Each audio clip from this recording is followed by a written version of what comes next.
And we welcome you into Haynes Gym for today's presentation of Greensboro College women's basketball on the Greensboro College Sports Network. Pride pregame begins now. Kendrick Fruits, Jay-Sean Ayala here with you as we get you set for Greensboro College against Randolph.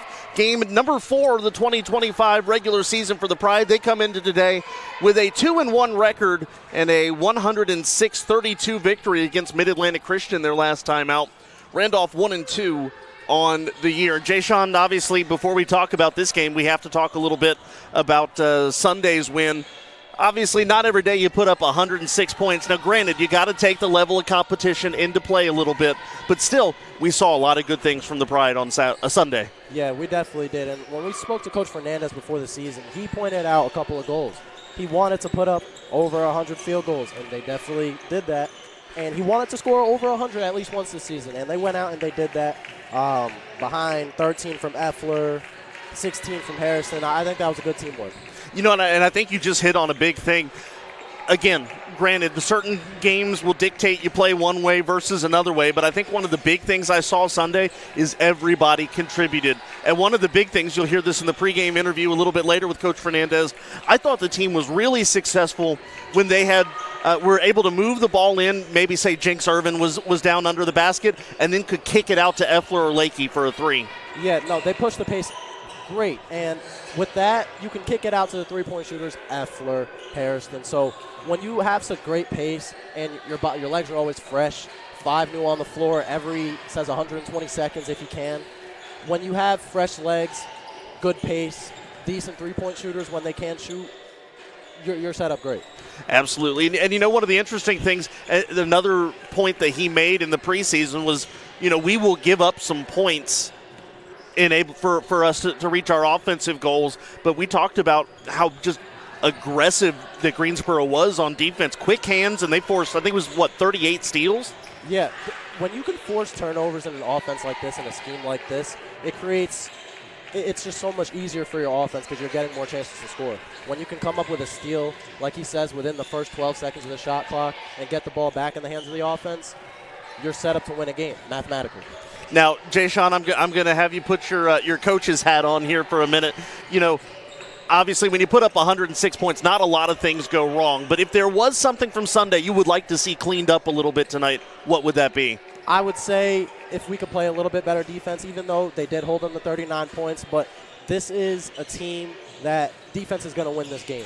If offense can do their thing, that's great. But defense will ultimately decide this game. I think the thing for me, now granted, this is a quantity, not quality in terms of shots for the offense. When you put up 51 threes, you're going to have a fair amount that go in. I would have liked it to have been more than 12. So I think for me, you know, boosting that three-point percentage up a little bit closer to 30%.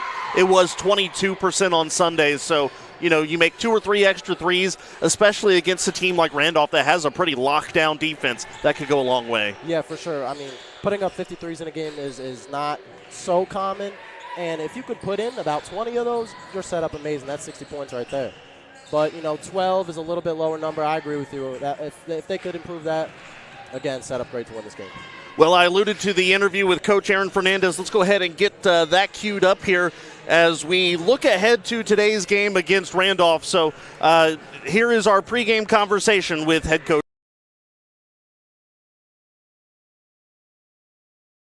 Pride pregame show continuing. I'm joined now by head coach Aaron Fernandez of the women's basketball team. Coach, you guys obviously had a dominant win against Mid-Atlantic Christian your last time out, set a whole bunch of records in terms of team stuff. But here's my question. Obviously, Mid-Atlantic Christian played a step or two up to play Greensboro on Sunday. So what kind of things from the game on Sunday can you still take out of there and say, hey, these are things that would translate to maybe a Randolph that you're going to play tonight? Yeah. I mean, for us, it's all about pace, right? So I think we came out and kind of established that pace early. I thought we got into our man-to-man kind of scramble stuff early, which is something that's a staple that we'll be doing. So, and then second half, we were just trying to work on, we don't really have a lot of set plays per se. We use a lot more concepts and quick stuff. But we were able to get into some of that stuff in the second half and get some good reps of that on film that we can then talk about. So, I mean, it was a game where it's, it got out of hand a little bit early, but I still felt like we were able to work on quite a few things as the game went along. One thing that stood out to me, especially with I think it was set plays that had Jinx Irvin on the court. You guys did really good getting the ball in and then passing it out for the open three. The three-point shot wasn't really part of the game last year. Talk a little bit about how you've been able to implement it so far this year. Yeah. Last year we weren't a very good three-point shooting team. Obviously, that was a heavy emphasis in our recruiting focus. I think right now, as of this interview, I believe we have the second most attempts in the NCAA, and we have the 11th most make. So a three-point shot is definitely a part of our attack. We do work a lot on the inside-out stuff, the drive kick, to the extra pass stuff.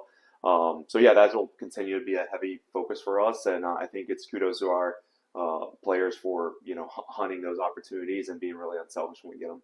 One of the things you told me about in our preseason preview was the fact that because of your style of offense, you're prone to giving up some points on the back end. But one thing that I saw as a big plus defensively on Sunday was how active your players were on the defensive ends, quick hands, and forcing a lot of turnovers. Yeah. And again, we're going to play really aggressive, and sometimes when you play really aggressive on the defensive end, you're going to get burned, and we just accept that as part of our philosophy, and we understand that we're going to give up some stuff sometimes, and but we're not afraid of that, and we're trying to establish that mentality of we want the ball back, period. And if that means that we get the ball back by gambling and they score a layup, or we gamble too much and they kick out for a shot and hit it, then hey, we get the ball back. So we don't dwell too much on any sort of mistakes or anything. But yeah, we were super active. I think we maybe set a steals record or came close to it or something for that game. So again, those are things you can take away as well, and we want to continue to do that as the year goes on. Back against the ODAC here today. Walk us back to last Tuesday where you guys played and defeated Averett for your first win of the year. Talk a little bit about some things you saw against that ODAC opponent. Yeah, I mean, the ODAC's a really good league. I spent a lot of time in the ODAC as an assistant at two different institutions, and there's some high-quality basketball in the ODAC. So anytime we have a chance to play another team from that league, I think it really helps us prepare as we come back in to get ready for conference play later this week. And for that game, I mean, they were an experienced team, and we controlled the game for the most part till the end. And then that fourth quarter rolls around, we're on the road against an experienced team that plays really hard, and all of a sudden you saw by the final score they made it a game at the end. They had a chance to win it at the end. So I think it was good for us though as a young team, and we're going to be young in a lot of these matchups. We're going to be the young team for us to be able to hang on in those situations. First game we played another ODAC opponent, Virginia Wesleyan, right? Up at halftime, wasn't able to hang on in the second half. Found ourselves in a similar situation against Averett, was actually able to hang on this time. So that's part of being a young team is learning how to be consistent and hang on, in those tough games.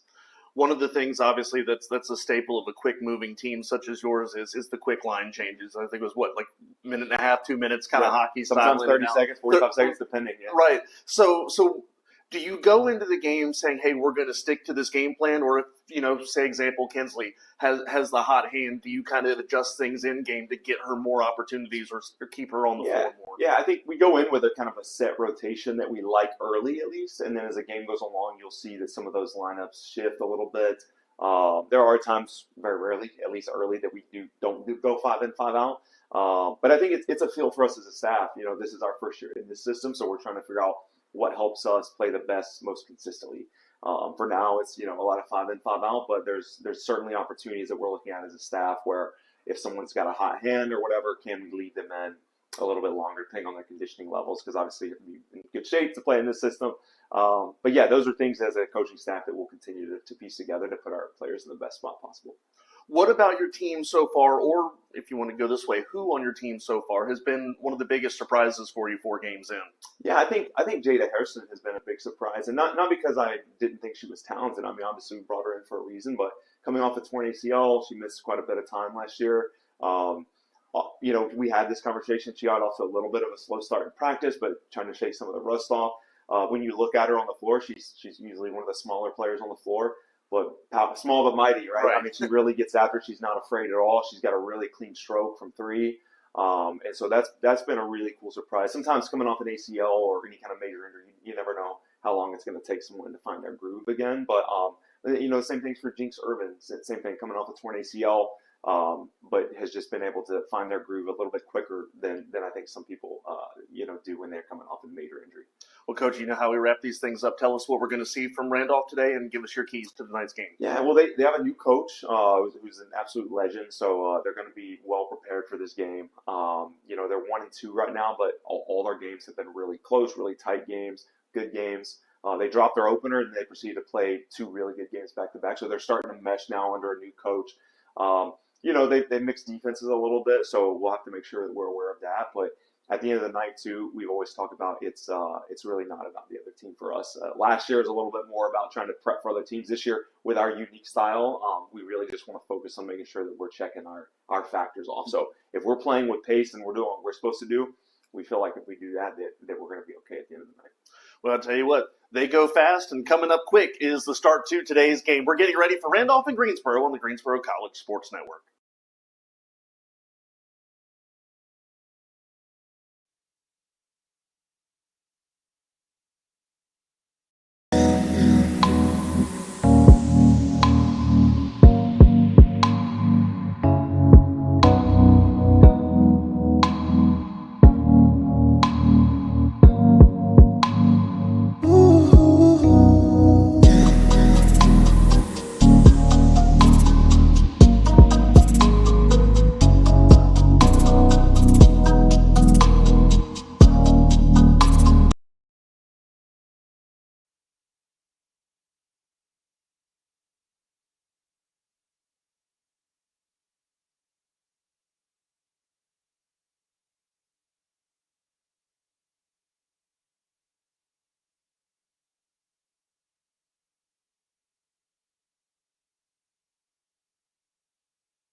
All right, getting set for today's game between Randolph and Greensboro. Let's go ahead and introduce you to the starting lineup. First off for Randolph, number 0, the forward. She's a senior, Paris Minor. Number 2, Micaiah Scott. She's a junior guard from Washington, D.C. Number 3, Sophia Stevens. She's a first-year guard from Greensboro. Number 11, Tanaya Jackson. She's a senior guard from Chesapeake, Virginia. And number 20, Maddie Pabon, a guard. She's a junior from Round Hill, Virginia. Jay Sean, when you look at this Randolph team, as far as, what the strengths of this team is, so far this year it's been defense. They've struggled to score, but they don't give up a ton of points either. Yeah, it'll be interesting how they plan on defending and game planning against this very unique Greensboro scheme. And that's why this game's going to be great, because a good defense versus a good offense that puts up a lot of shots is going to create some good matchups. Yeah, Pabon leading the team with 11 points per game this year. Randolph is scoring 54.3, but they're only allowing 59.3 this year. Starting lineup for Greensboro, number 2, Jada Harrison. She's a freshman guard from Madison, North Carolina. Number 12, Kinsley Stewart, a freshman guard from Marion, North Carolina. From Columbia, South Carolina, a sophomore forward, a transfer. It's number 22, Jenks Irvin. Number 23, a junior guard from Burlington, North Carolina, Alicia Farish. And number 33, a freshman forward from Statesville, North Carolina, Tatum Bradford. What are we going to see from this lineup here today? Yeah. Other than not a whole lot of time before they switch out. Very young. Bradford is a great scorer, 3 levels in the paint, mid-range and three-pointer. She can get to the rim when she can. Irvin is a force to be reckoned with in the post. As we know, this will change a lot throughout the game, but this 5 right here can play all facets of the game. They can play defense, they can shoot, and they can play in the paint. Well, Jay Sean, thank you so much, and we'll check in with you again at halftime. Thank you. Getting ready to get this one underway. Greensboro wearing the all-white jerseys today. Randolph is in the all-black jerseys with the gold stripe going down the sides. Getting ready for the tip in the middle. It is Irvin.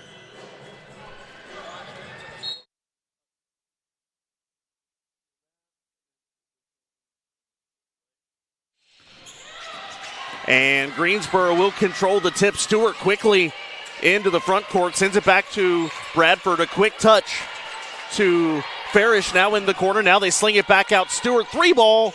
That rattles around, no good. Offensive rebound tipped back out, goes to Stewart. Stewart up top to Farish. She'll trigger up a 3. That one in and out as well. So 2 good looks for 3, neither of which fall for the Pride. And here comes Randolph with it. Here's Jackson now to the corner with Pabon, now back up top. That's Scott. Scott Fighting with Stewart for possession. Jump ball will favor Randolph.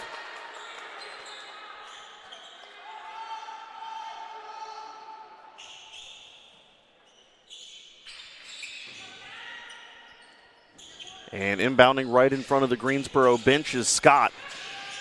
Up top to Jackson. Jackson trying to work through a double team, and there's going to be a foul called there.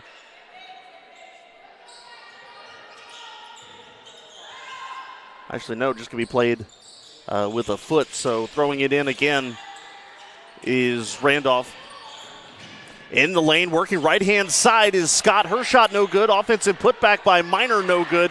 Greensboro going the other way. Farish up ahead to Stewart.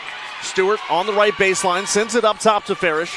Hands this one out to Hairston. Quick ball movement around the outside. 3-ball by Stewart, just tickling the bottom of the net. No good. And the carom to Pabon. And again, Randolph trying to break Greensboro's press. They do. Feed down the left-hand side. Going up with it is Stevens, and there's the first basket of the game, Sophia Stevens. Wildcats take a 2-0 advantage. Bradford to Stewart, bounce pass to Hairston in the corner, working baseline, picks up her dribble, needs help, sends it out to Stewart. Stewart up top, nice pass into the lane. Irvin muscling her way up, shot's no good, but Jinx is fouled.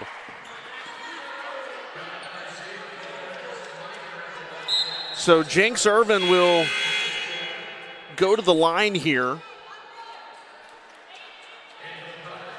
where early on this year,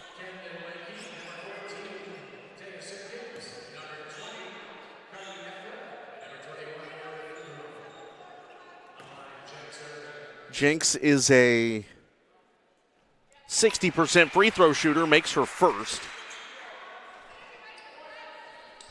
Foul is on Minor, so that is her first personal. Second free throw coming from Irvin off the front iron and no good. Minor comes down with the rebound. Up ahead to Stevens. Stevens getting around a double team, lost the handle of it, goes out of bounds. Good defense there by both Effler and Camden Lakey, who have checked in for the Pride. Ruano to Simpkins, Greensboro coming up the other way.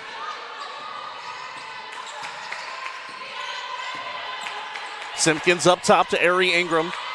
Now to Effler. She tees up a three. That one rattling around the rim, no good. So Greensboro's had a couple good looks at three, have not gotten any of them to fall. Pabon trying to work on Simpkins. That layup good from the left-hand side of the lane. And it is 4-1 Randolph. Greensboro wanting to run. Simpkins the other way. Feeds this one out to Effler. Back up top to Simpkins. Right wing now it's Lakey. Lakey's picked up her dribble up top to Simpkins now.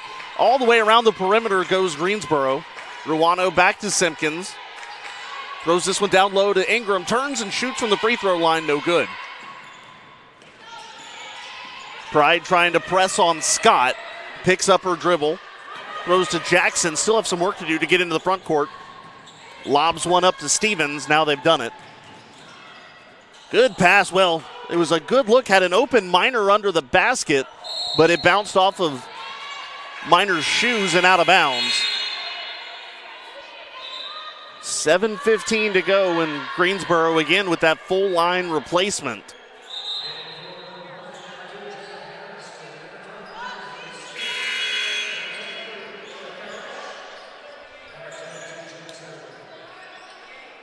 So we mentioned for Randolph, Pabon checking in with 11 points per game, Minor with 10 points per game through their first three contests.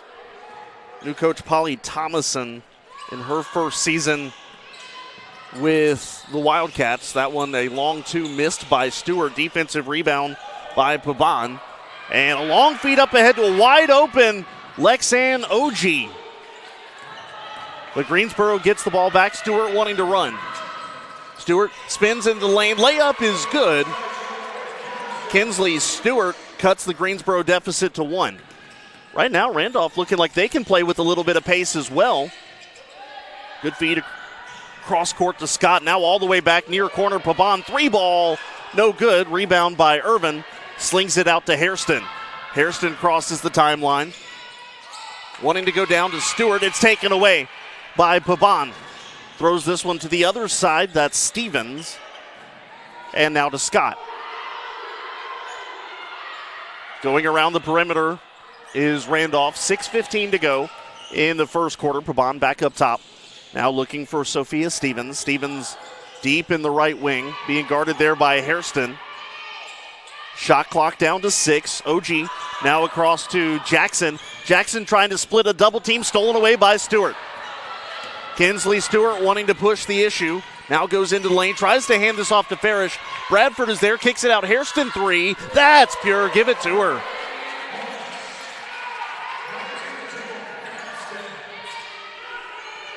Now running the other way is Scott. Scott into the lane, layup no good. Rebound fought for. There's a jump ball called between OG and Irvin. 5:37 to play. Greensboro now with a 6-4 advantage. Big substitutions again for Greensboro, and I think that'll be another interesting conversation today. Can Randolph keep up with the fresh bodies that Greensboro keeps pumping on and off the court? Simpkins crossing the timeline, gives it to Ingram. Ingram picks up the dribble, tries to go into the near corner, intercepted there by Pabon, read it perfectly. OG now with it, picks up her dribble, sends this one across to Hillary, now back into the corner. Long feed to Thrash, now down low. OG high off the glass and in, and we're tied at 6. 5:10 to go, 6-6 your score. Simpkins to Lakey. Lakey pulls up 3 ball. That's no good. Greensboro is 1 of 6 from 3. Long feed up ahead now to Thrash. Pulls up from a 3 herself. No good. And Effler comes down with the board. Feeds up ahead to Simpkins. Simpkins driving right-hand side. Little bit of space in the lane. Goes up. She's fouled. Simpkins will go to the line. Foul is going to be called on Jalen Hillary. Hillary's first personal, team foul number 2. And that will take us to our first media timeout. All tied up at 6, 4:46 to go in the first quarter on the Greensboro College Sports Network.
So Taya Simpkins to shoot free throws here.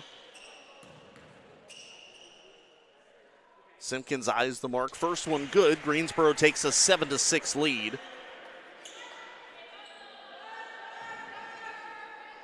Simpkins was 40% from the stripe coming in to today's game, but knocks down both free throws there. And so Greensboro leads by a pair, 8-6.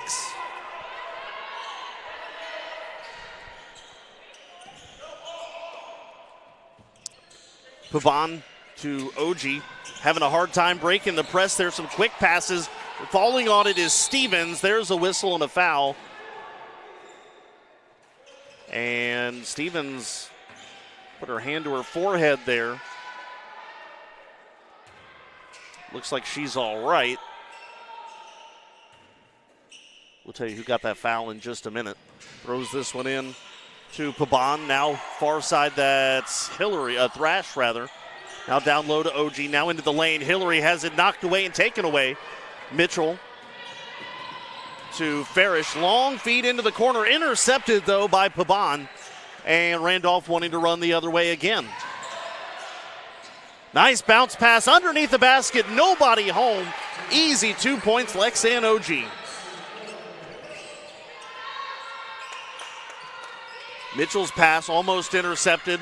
Taken away, though, by Stevens. There's a wide open Pabon under the lane, but Stevens says, I'll take it myself. Randolph a little 4-0 run here. They take a 10-8 lead, 3:55 to play.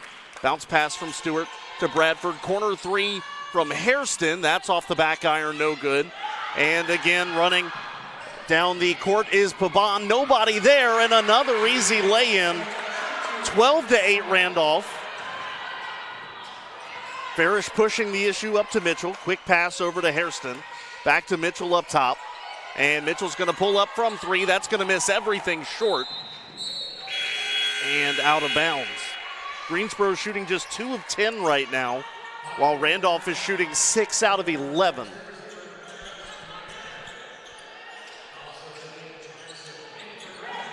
Greensboro employing the press again. Jackson inbounds it to Minor. Back to Jackson. Slings this one ahead to Stevens and has her pass intercepted there by Effler. Now it's Stewart. Stewart working just inside the three-point arc. Kicks it out to Simpkins. There's a three ball. No good. Rebound battle for Ingram. Picks it up. Goes up and she's fouled. And Ari Ingram will go to the stripe. Ingram is a perfect 10 for 10 from the free throw line this year, as Ruano's going to check in.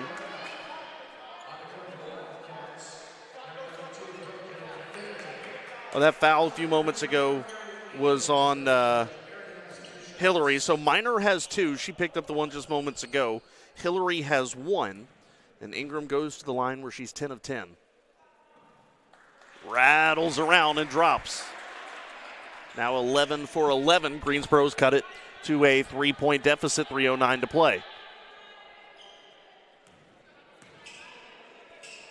Second free throw for Ingram. That one touches nothing but net, so 12-10 now. Long pass up ahead, bobbled there by Stevens. Still has not crossed the center stripe. Now up ahead to Jackson, and a travel called. A turnover. Greensboro will look to tie or take the lead here on this possession. 3 minutes to go. Last year, a 76-35 Randolph win, in which Greensboro never scored more than 12 points in a quarter. Randolph had a 25-7 lead after the first quarter. You're not seeing that today. Effler pulls up from 3 off the side iron, no good. Jackson with the board, and a whistle and a foul. It's going to be called on Effler. That'll be her first, and for Greensboro will be their first team foul. 2:42 to play in the first quarter. Hairston leading Greensboro with 3 points. 3 Randolph players with 4 points each. Nice pass down low. Ball gets loose, though. Ruano picks it up, and she's going to be called for a travel. It was Brooklyn Finnerty finding Amaya Thrash under the basket. She just couldn't hold on to it cleanly. 2:32 to go. And Randolph will be inbounding with 20 seconds on the shot clock. Quick bounce pass with the baseline. Jackson now sends it back to Stevens. Stevens gives this one to Hillary. Hillary slings it to Thrash. Thrash now has a little bit of a lane, kicks it out to a wide open Hillary three ball. That's off the iron, no good. Rebound taken by Hairston. She's run into by Amaya Thrash, and Thrash will pick up her first personal foul. That's team foul number 4.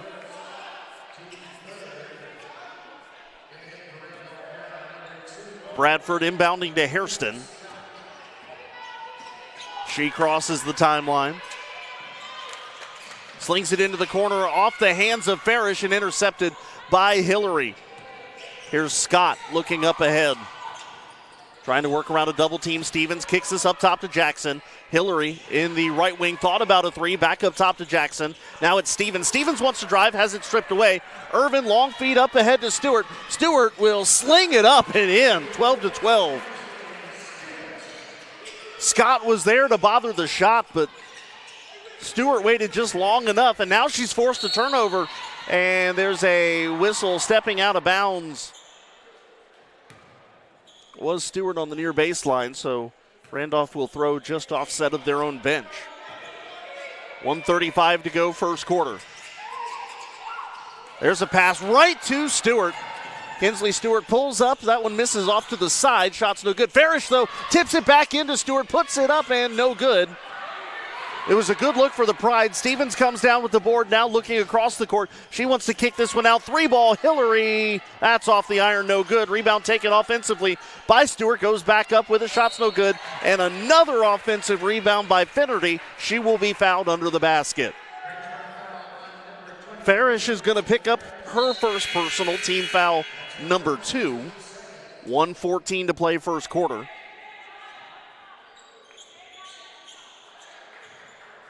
And we're all square at 12.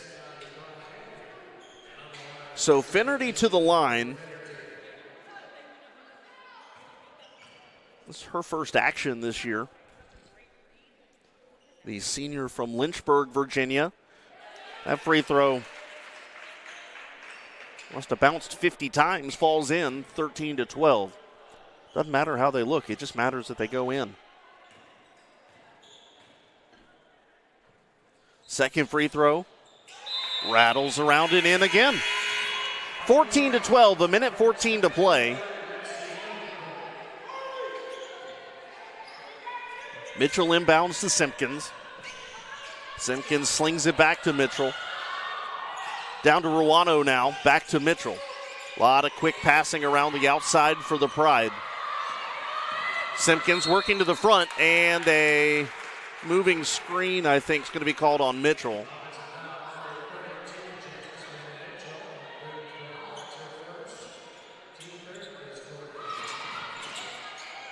Hillary sends it back to Jackson.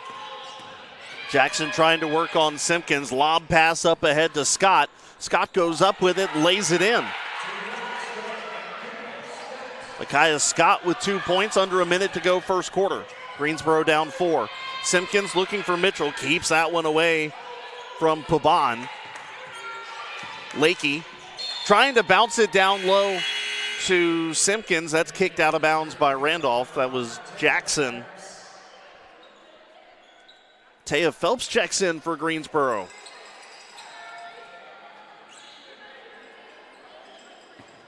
First time we have seen the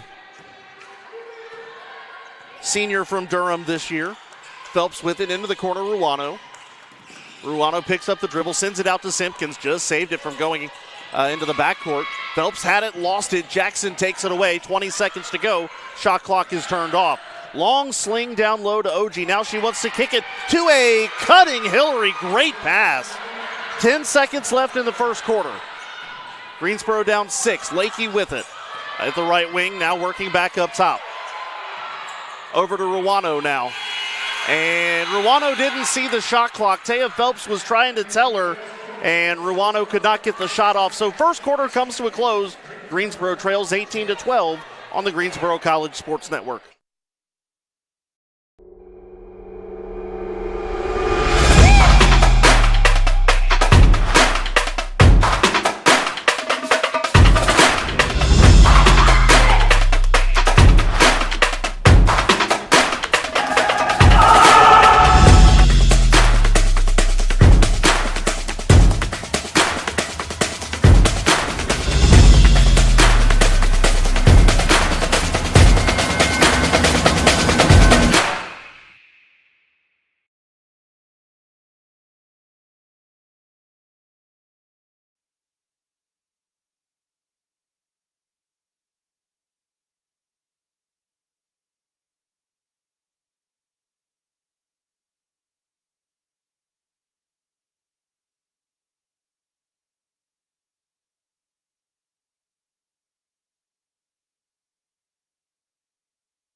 Second half action underway. Greensboro trying to force a turnover to start things, but now Stevens over to OG in the lane, sends it back out now to Scott, now down low to OG.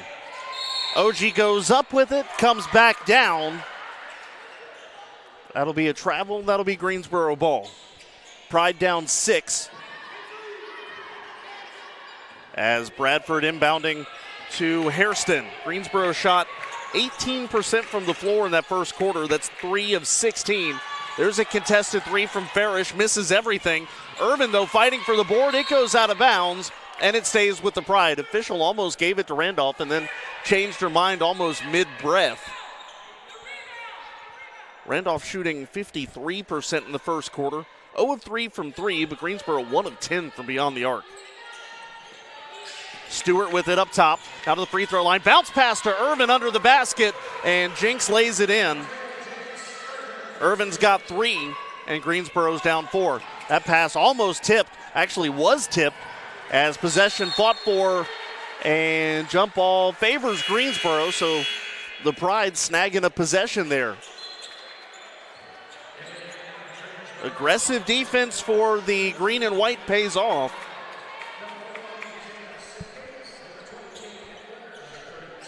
Substitutions for the Pride here.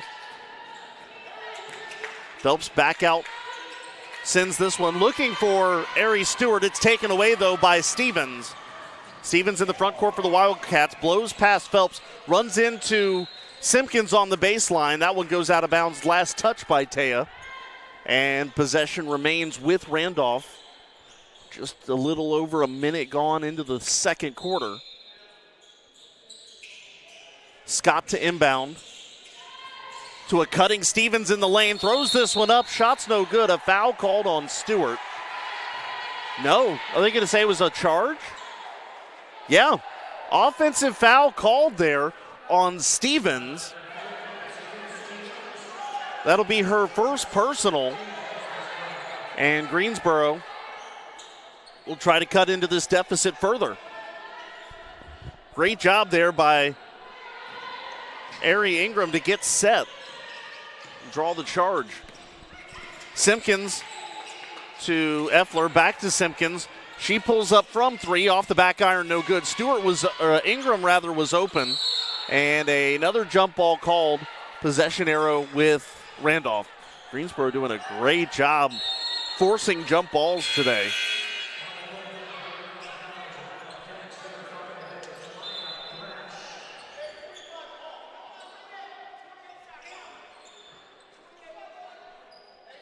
Looks like they're making a quick change to the clock here.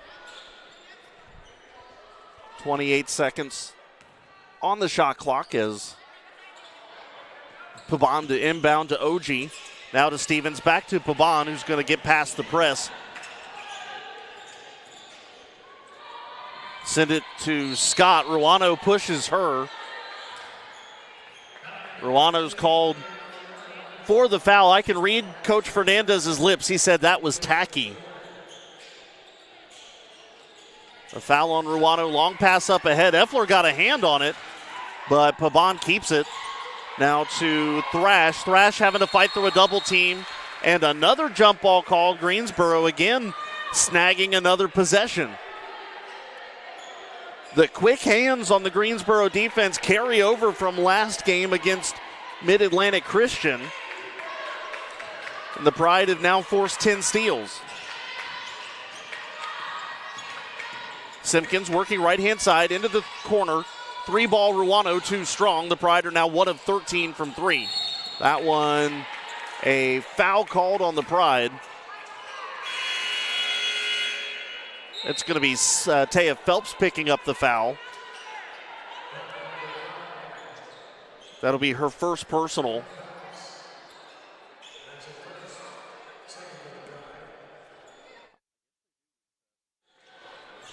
Second team foul of the quarter. Stevens working on Hairston.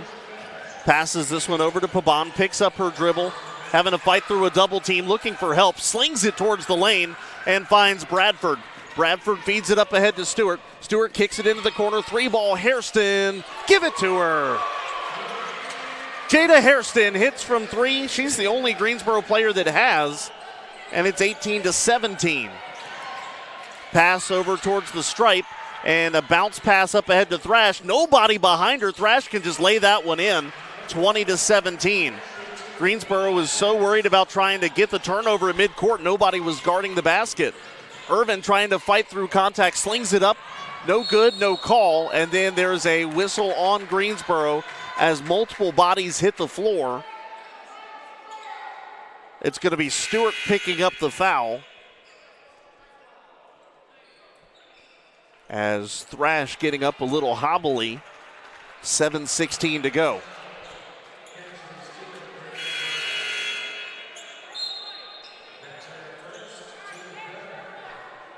So Randolph will inbound. They've got the length of the court to go.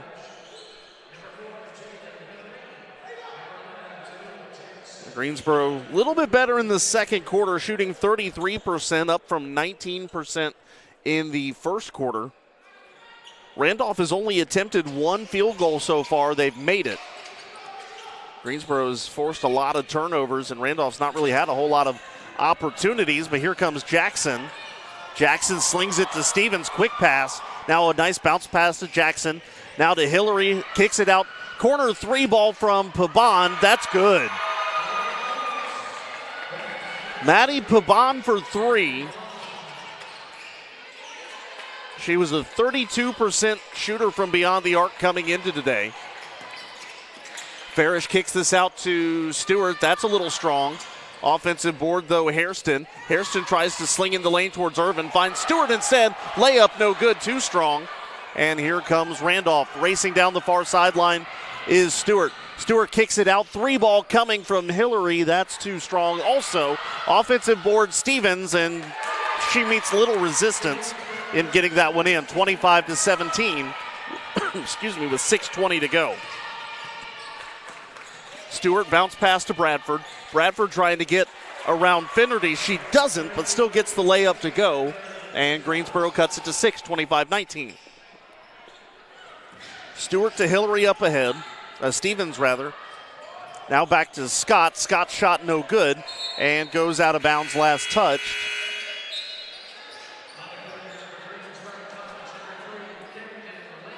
I was right. That was Stevens. I should have stuck with what I said originally. But it was last touched by Greensboro, so it'll be Hillary to inbound. There's a long two from Jackson. Back iron, no good. Kerry Carr, who's checked in, snags the board. Bounce pass up ahead to Simpkins. Simpkins trying to work on Hillary. Kicks it out to Lakey. Now Ruano. Nice bounce pass on the return. Back to Lakey. Her shot is tipped by Finnerty. And Finnerty sends this up ahead to Thrash.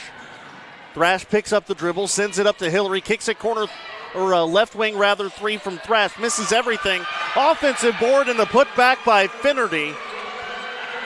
It is 27-19 now. Simpkins calling for Lakey, sends it out to Lakey now deep in the right wing. Lakey's picked up her dribble and a travel. She knew it. 5:16 to go.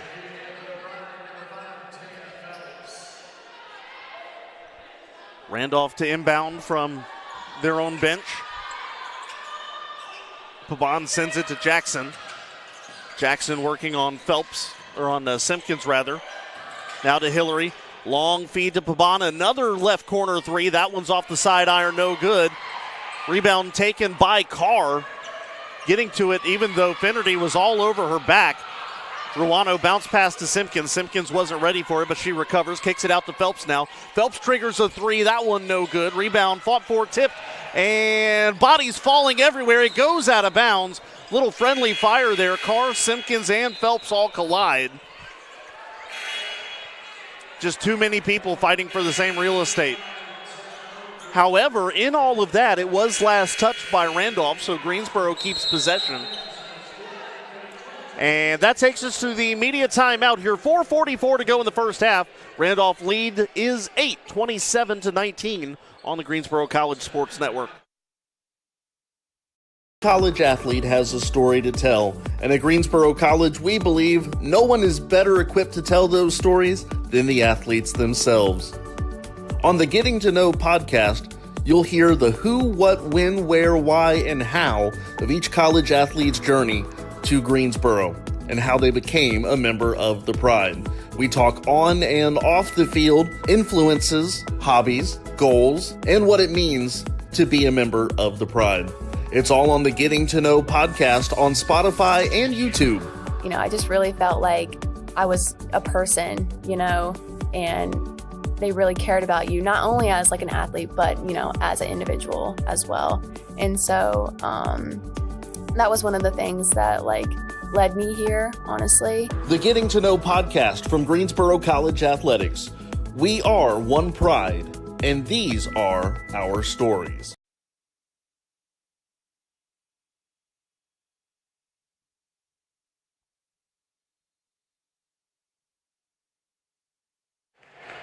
.444 to go in the first half.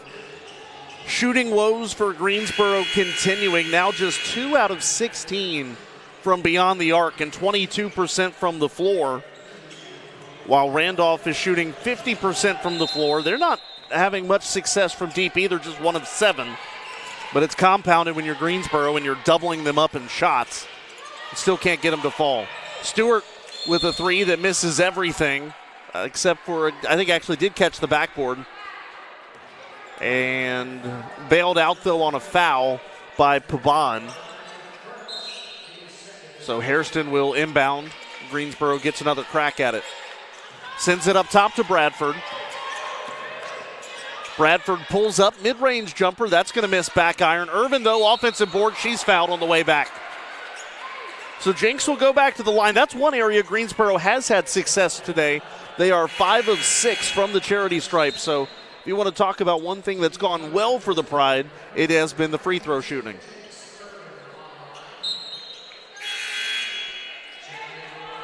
So Irvin's first free throw pending. She's got 3 points, one of them from the stripe today. And she thought she missed it on release. It turns out that it's nothing but net, so 27-20. Second one coming, and that's good as well. So Irvin 2 for 2, and Greensboro's cut it to a 6-point deficit. Hillary slings this up ahead to OG. OG's going to challenge Irvin high off the glass, no good. Rebound tipped and saved by Thrash. Long feed up ahead to Jackson. Jackson to Stevens' right wing. Stevens kicks it inside. The only person there is Bradford. Not sure who she was looking for. Lob pass up ahead to Stewart trying to back down her defender. Slings that one in and up and no good. And again, Randolph crossing the timeline. Hillary bounce pass to Thrash. 3, good. Amaya Thrash for 3. She's got 5 today.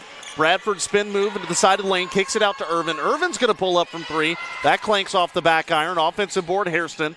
Hairston sends this one to Bradford off her fingertips. She goes back to corral it, then kicks it back to Hairston. Now to Stewart, corner 3. That's off the back iron, no good as well. Again, a contested rebound taken by Stevens. Ruano bothering her. Stevens crossing over the middle. It's 30 to 21 rather. Jackson to Stevens, slings it into the corner. Irvin goes to pick up Hillary.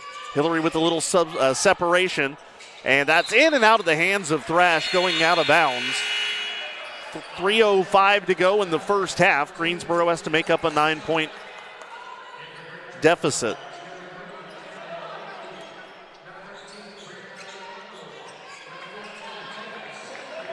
Alicia Farish inbounds to Stewart, or to Simpkins rather. Simpkins slings it to Phelps. Now to Farish. Back to Simpkins. Simpkins bounce pass to Carr under the basket. She's fouled. OG's going to pick up her first personal. And Carrie Carr will take her first collegiate free throws.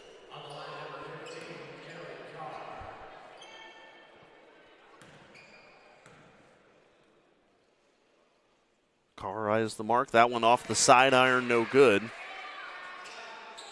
Against Mid-Atlantic Christian, Carr picked up 8 points on 4 of 5 shooting, added 7 rebounds.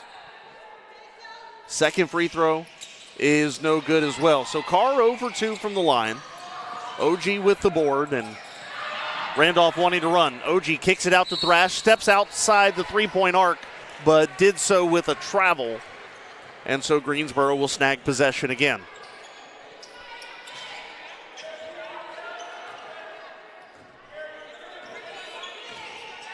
Simpkins crossing the line. Surveying the options, now throws to Farish. Farish back to Simpkins, just off center for 3, no good. Carr, though, with the offensive board, the putback no good. Ball goes out of bounds, stays with the Pride. 2:23 to go first half.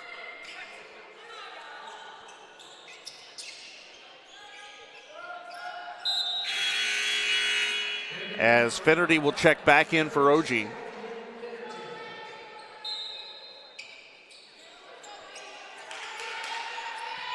Inbounds to Phelps, now back to Farish, back to Phelps again. She pulls up 3 ball, that's off the back iron again, no good.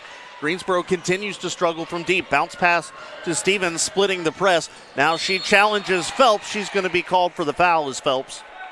And Stevens will go to the line. Taya Phelps picking up her second personal.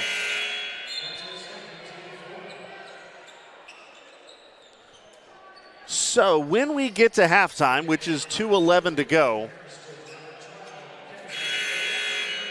until we hit halftime, we will break down the first half. We'll look ahead to the second half. We'll take a look at the out-of-town scoreboard. We'll bring Jayshawn Ayala back on, and we'll talk a little bit as far as adjustments go and what we've seen so far. Also, Fox 8 came by a couple of weeks ago, and they did a piece on fifth-year senior Coy Davis of the football team, and that piece was released a couple of weeks ago, or a couple of days ago, I should say. First free throw good. About Coy's time here at GC and what he plans to do when he leaves here. I won't spoil it for you. Just know that that will be coming at halftime. Second free throw, no good. Rebound off of Irvin's hands. Finnerty picks it up and one. Irvin couldn't come down with the board cleanly. Goes up with the offensive rebound, did Finnerty, and she's fouled by Ingram. So a chance for a three-point play.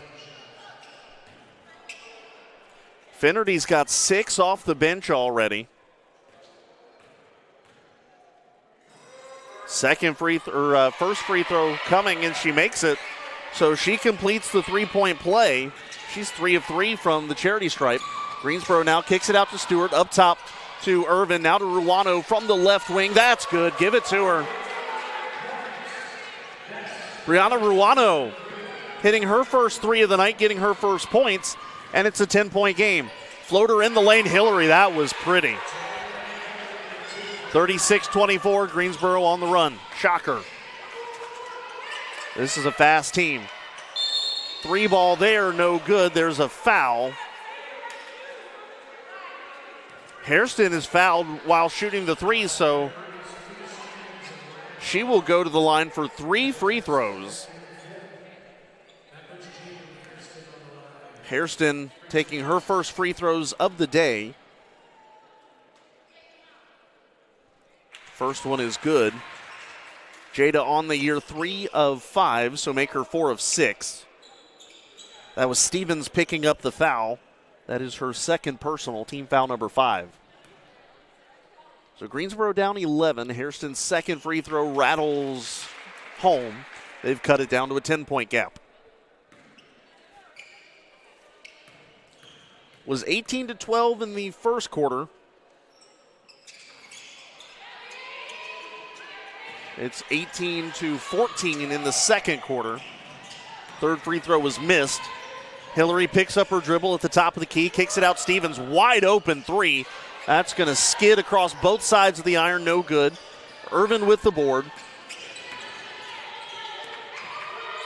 Irvin kicks it out to Ruano, left wing. Ruano, nice pass out to Ingram, who got open for 3, but she slid backwards and traveled. 1:13 to play in the half.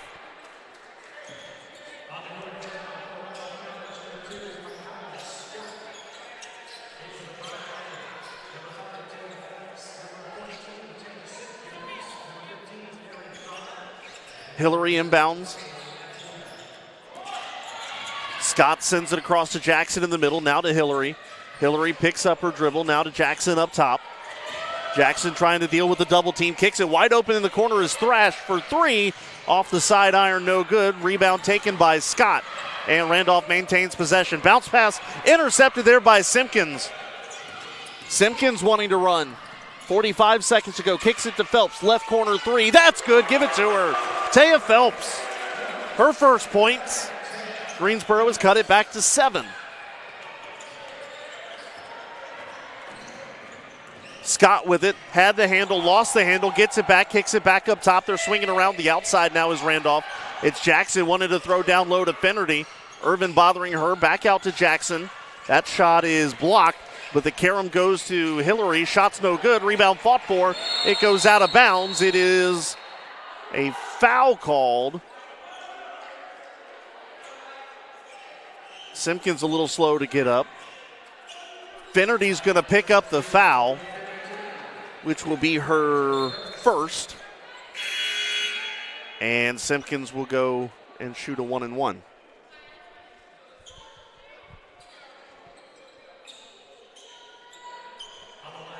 .4 left on the, or no, they're going to give her 2 here.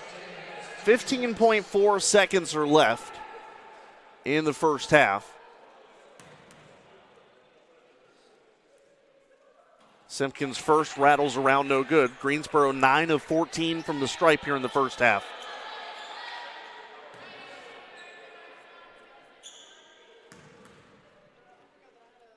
Second free throw coming, that's good. And Randolph will play for the final shot of the first half. Greensboro, though, you know they're going to put the press on here. Hillary looking, and Effler gets a hand on it, but she's going to be called for the foul, reaching over the back. Effler picking up her second, and it'll be free throws the other end.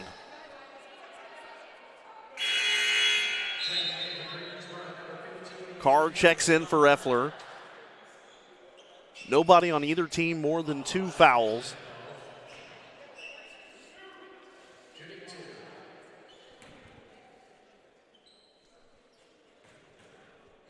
First free throw coming. And it is no good, off the side.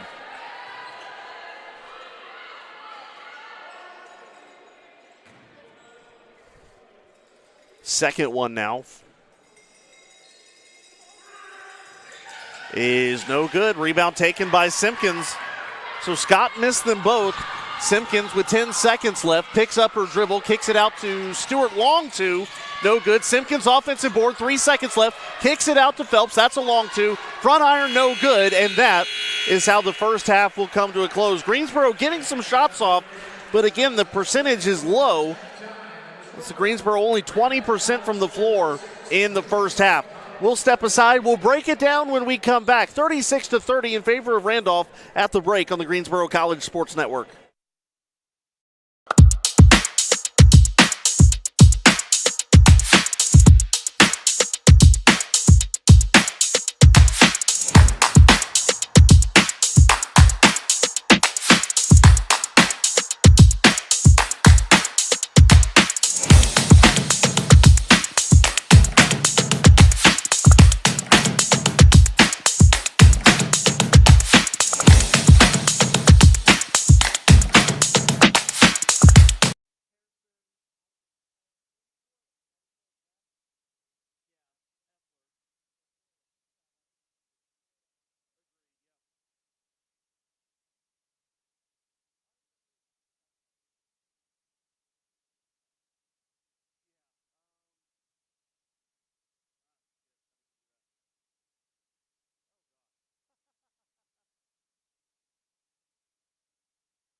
Halftime here at Haynes Gym, 36-30, the score in favor of the visiting Wildcats of Randolph. Kendrick Fruits, Jay Sean Ayala here with you. Jay Sean, we've seen 20 minutes so far, and there's good, there's bad, but I think through it all, it's kind of what we expected to see from Greensboro, at least schematically. Yeah, we said coming in that Randolph was a great defensive team, and we've seen that today. They've been sitting in this 2-3 zone, but it's not just a regular 2-3 zone, it's a disciplined 2-3 zone. They're trapping when they need to. And then they're forcing the three-point shot, which Greensboro hasn't been that successful from beyond the arc. But, so pretty much what we expected, but a close game, which is good. Greensboro shooting 20% from the floor and 4 of 23 from 3. Here's the bad thing. It got better in the second half. Second quarter. They were 1 of 10 in the first quarter and 3 of 13 in the second quarter. Neither number good, but I guess it's a trend in the right direction. Yeah, a three-point shooting team, their dream is to face a 2-3 defense. And today we're seeing the 2-3 defense, so I feel like you have to keep either 2 or 3 of the shooters on the floor at all time, and that's Harrison, Bradford, Effler, or Stewart. All 4 of them pretty good three-point shooters, so I think that the Achilles heel to a 2-3 defense is the three-point shot. So if the shots can fall, this score will stay close. On the flip side, what is Randolph doing offensively that Greensboro is having a hard time with right now? Yeah, they're matching the pace. Greensboro known for their pace, known for being one of the fastest teams in the country, but Randolph is matching that amazing. Coach came in with a great game plan, and we're seeing that work today. I think the one thing kind of keeping with the thought of pace is how quick Randolph is passing the ball. It almost feels like Greensboro is just a split second behind on either anticipating where that pass is going to go or reacting to it. There have been a lot of opportunities or situations where Randolph ends up scoring where they're drawing the defense in towards the basket, and then they kick it out, not necessarily always for a 3, but a longer or an open look at a 2. Yeah, no, they're doing a great job of getting into the paint, kicking it out. Whether it's a 3 or a 2, like you said, it doesn't matter. It's points, it's shot attempts, it's chances to score. Looking at the rebound battle right now, and this one surprises me a little bit, 28-21 in favor of Randolph. Offensively, though, this is something that I didn't get a chance to talk about in the pregame. Greensboro is out-rebounding Randolph 8-12 offensively. They have out-rebounded their opponents 2 of their first 3 games this year, which is almost unheard of. And by the way, before this year, the last time that happened where Greensboro had out-rebounded an opponent offensively had more offensive rebounds than defensive rebounds was, 2018. So, this is a Greensboro team that can pick up the offensive boards. They have 12, only 9 on defense, but second chance opportunities just aren't falling for them right now. Yeah, that's the thing. With so many offensive rebounds, you're expecting the second chance points. And I think that if Greensboro, boom, rebound, right back up, it'll put them in a position to keep this game close. You look at the Greensboro numbers, shooting just 20% from the floor, and you think, even if 3 or 4 of those shots go in, you've tied the game or you've got a narrow lead. So offensively, do you change a whole lot at halftime, or do you just kind of say, hey, hopefully those shots that we're taking go in the second half? Yeah, I think the schemes and the schematics of the offense is working so far. The score is close. They're putting up the amount of shots they want to. They're already on pace for their 50 or for their 100 field goals. So I think there's not much you can change. You just got to hope they fall, keep rebounding offensively, and hopefully those second chance points fall too. Well, I know football season just ended, but a really nice piece came out the other day from Fox 8 on Coy Davis. Was a fifth-year senior for Greensboro College football this year. Talks a little bit about what he experienced and learned here his time at Greensboro and what he wants to do now that his football career here has come to an end. So here now is the piece.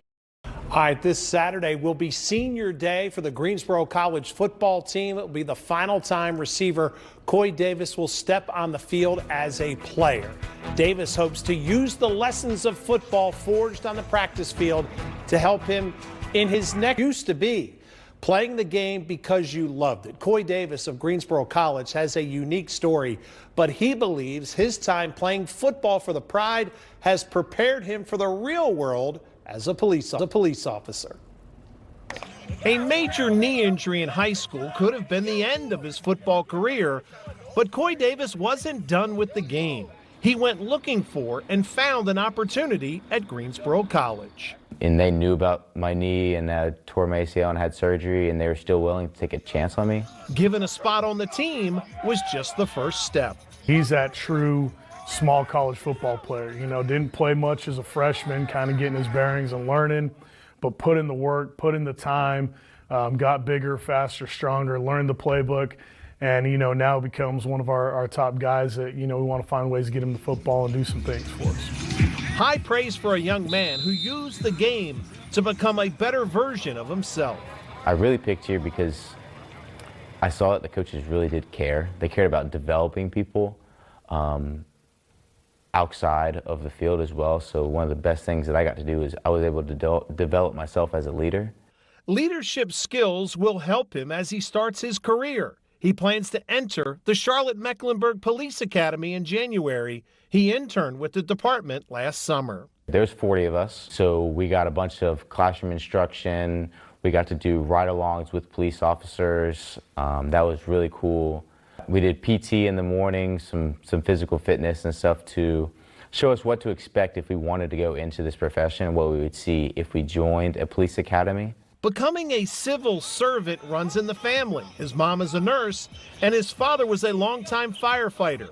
Coy even spent time as a junior firefighter. I got the opportunity and training to be inside of a burning building right next to my dad. So I thought that was something really cool. But you also see things that, you're going to have to understand and be able to deal with in that profession. Much like helping a teammate, Davis believes he can have a greater impact on the community as a police officer instead of a fireman. He emulates some of our core values of accountability, integrity, and competition. And I think going into the police force, having that integrity and that accountability is something that will help him stand out and be somebody that's, very successful at that. And he'll go as far as he wants to go, in my opinion. I do think that I can make a difference. I feel like I have got this physically fit and able body to where I can protect people that can't protect themselves. Committing to a cause bigger than yourself is a bedrock principle of winning teams. That's football or in the police department. Again, I'm sure he'll be pretty emotional on Saturday with his final high school football game, but boy, what a foundation he has to be successful as a police officer. All right, Kevin, thank you.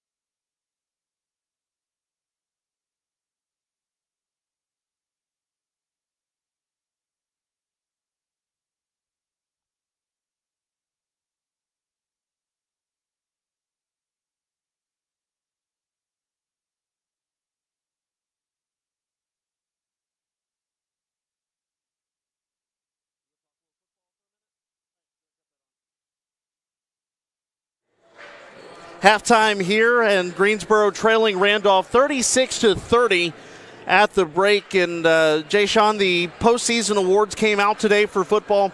No first team for the Pride, but three members on the second team: Deshaun Holman and Frank Walker on the defensive line, and KJ Brown, the wide receiver, on the second team as well. And I guess if you looked at the way this year went, those three selections make a lot of sense. Yeah, no, definitely. KJ had a great year playing wide receiver, specifically out of the slot.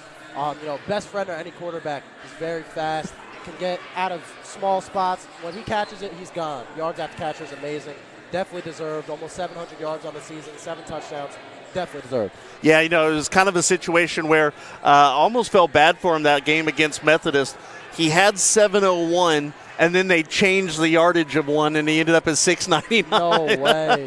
Oh, that's horrible. But then, of course, Frank Walker, no surprise, a monster year, and he finished his sophomore year already 5th on the all-time sacks list here at Greensboro. Yeah, no, another year we'll definitely see him pass that, but, we just saw him have a great game last game of the year against Methodist, and 2 sacks, 2.5 sacks, whatever it was, and it was just another great defensive line group there. We see another one, Deshaun Holman, deep defensive line group, just great group. And, that's kind of one of the things that Coach Card talked about this year, especially when they were prepping for the season. He said one of the big things for us this year is just the fact that we're going to be able to go after the quarterback, and they did that all year. Yeah, for sure. Also going on tonight, Pfeiffer and Averett in women's basketball begins in about a half hour or so. Otherwise, it's a quiet day in the USA South, and not a whole lot else to update you on as far as Greensboro College athletics are concerned. Men's basketball and exhibition at Lees McRae yesterday. Otherwise, wrestling over the weekend, they're heading to Chapel Hill as they take on both UNC Pembroke, Davidson, and the University of North Carolina. Our next broadcast, by the way, will be Saturday. We've got women's basketball against Pfeiffer at 2 and wrestling against Southern Virginia at 3 o'clock. We'll step aside one more time. When we come back, we'll prep for the second half and get it rolling here. Greensboro trailing Randolph 36-30 on the Greensboro College Sports Network.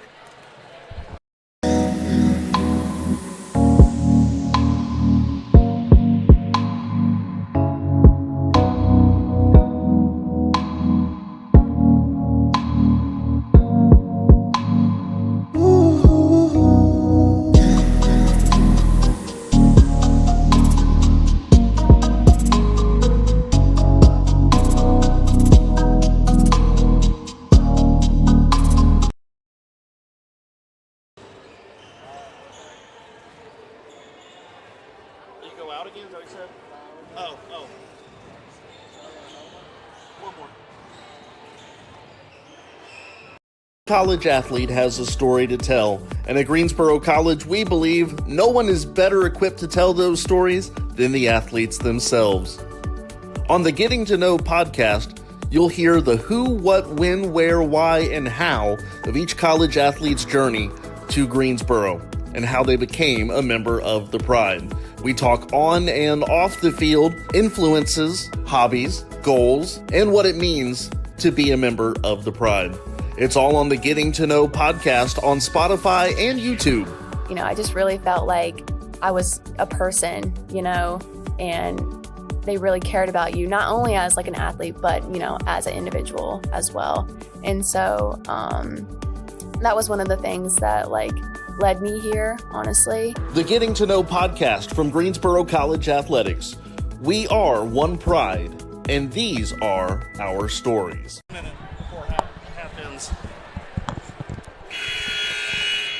1 minute left in the break. Final thoughts here for Jay-Sean Ayala as we get ready for half number 2. You kind of talked about it a little bit earlier about what you saw from Greensboro in the first half, what you want to see for him in the second half. What does that look like for you? You know, I want to see them try to get to the line a little bit more. They didn't get to the line that much, but when they did, they were efficient.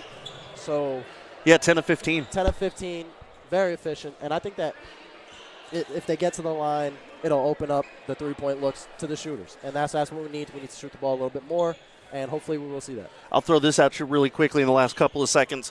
Greensboro's defense isn't necessarily built to force the other team into shooting threes, but Randolph only was 2 of 10 from beyond the arc. Almost wonder if they push the ball outside a little bit more and make them shoot from deep. Yeah, defensively, I would definitely give them some leeway. See if we could get them to keep missing threes, rebound, push it fast, keep the pace going. I think that's key.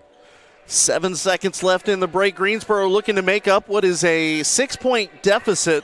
The Pride trailed by 6 in the first quarter, played Randolph even in quarter number 2. Jay-Sean, thank you so much again, and we'll check in with you again post-game. Thank you. So for the Wildcats,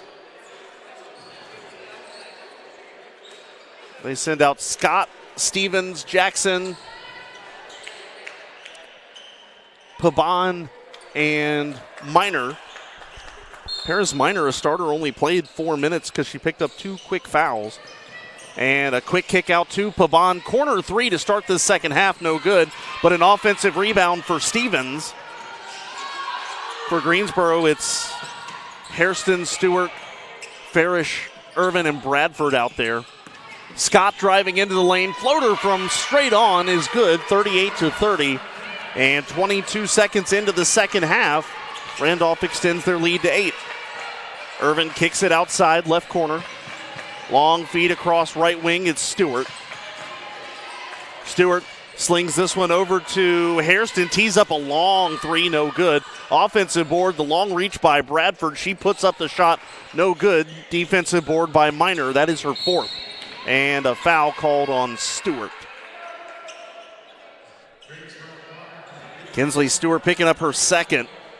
Leading scorer in the first half is Hairston with 8 points. 3 for Randolph with 7. Leading rebounder is Finnerty with 7 of the Wildcats. Greensboro has 5 players with 3 boards. Leading assister is Hillary with 4 for Randolph. Leading in steals is Stewart with 5 for Greensboro. Jackson up top to Stevens. Now back to Jackson, left wing.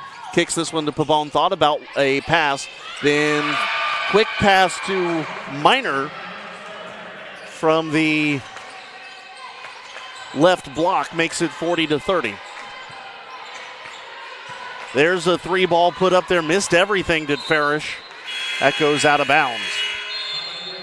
So Randolph with a 4-0 run in the first minute 20 to start the second half.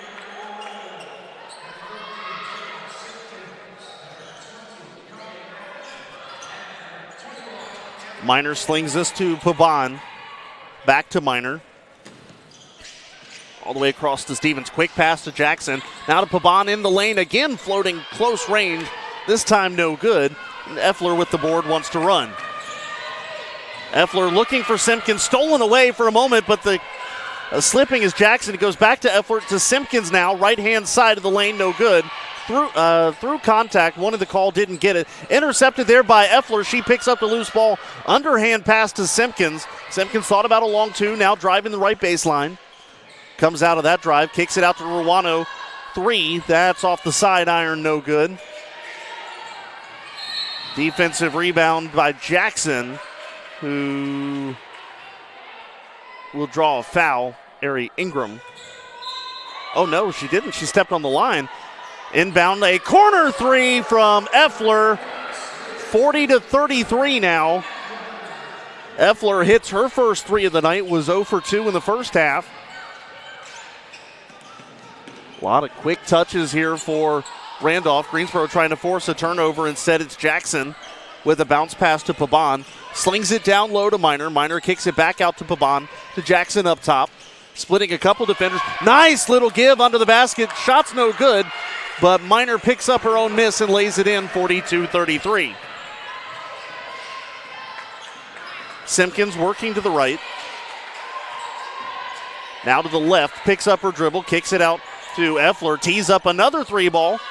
Didn't look like she was fully convicted on that one. Offensive board, though. Ingram will put it up. Shot's no good. And Scott comes down with the board. She's bothered there by Effler. Needs help. Gets it to Jackson. Jackson back to Ingram. Now they sling it up ahead to Steven. Pass down low to Minor. Wide open is Pabon in the right wing. 3 ball. That is no good. But an offensive board. Another putback by Minor. Greensboro is all of a sudden allowing offensive rebounds for Randolph, and they're hurting the Pride. 44-33. Greensboro getting outworked on the boards right now. Ingram driving. Left hand, now right hand, picks up the dribble. Bounce pass to Simpkins. Thought about a 3, now working around Stevens. Slings it up high off the glass. She's fouled. And it's going to be on Minor, picking up her 3rd personal, team foul number 1. Simpkins to the line where she is 3 out of 4 today. Greensboro trails by 11, 6:22 to play in the 3rd quarter.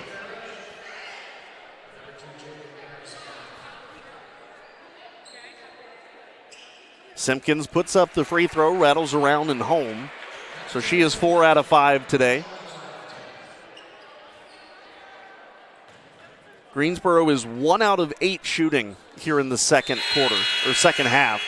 Second free throw good from Simpkins, cuts it back to a single-digit deficit at 44-35.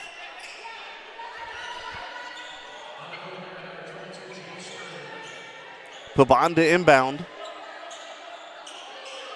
As, well, we'll hang on a minute. The officials need the floor mopped up, and so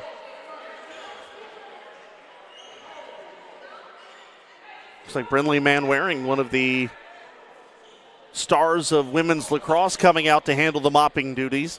Brinley, a 40-goal scorer last year.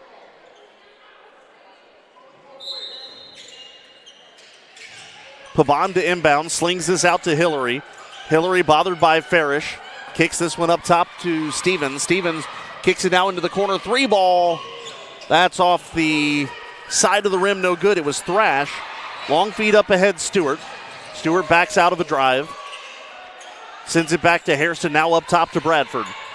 Bradford to Stewart. Stewart thought about a three, now driving inside. Wants to go down low to Bradford. It's tipped out of bounds. Greensboro will maintain possession with 16 seconds on the shot clock. Hairston to inbound. Stewart's open up top at the right wing. Now drives inside, picks up the dribble, wanting to go to Farish, or to Irvin rather. Irvin slings it to Bradford. Bradford contested hook shot baseline, no good. Farish tries to go up with the rebound and the offensive putback. She's fouled and will go to the line. Foul's going to be called on OG. Lexi OG.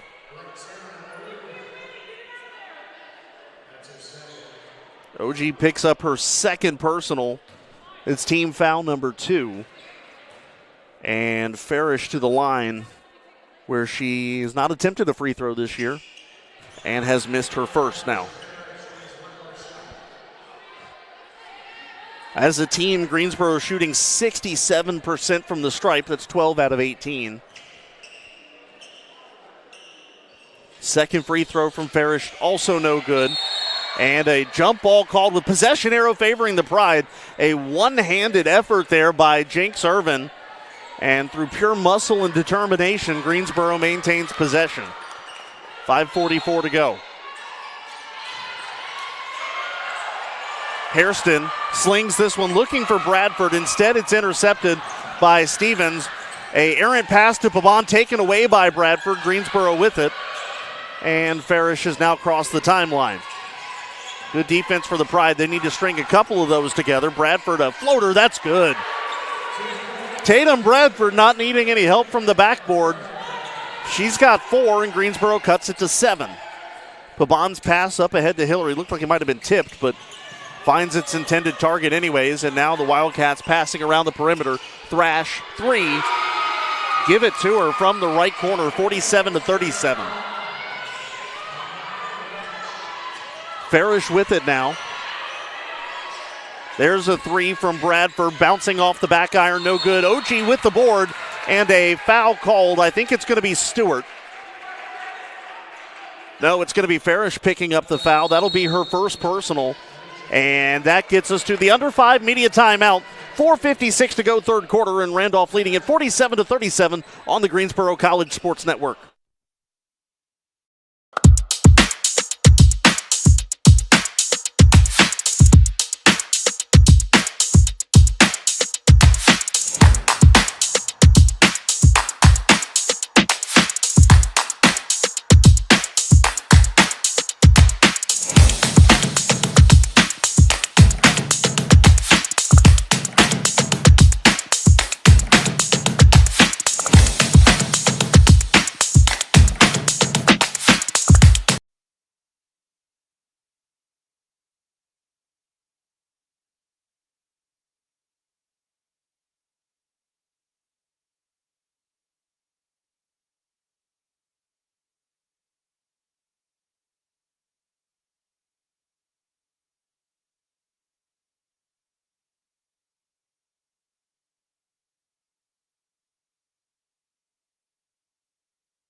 .456 to go. Inbounded there to OG, now to Jackson.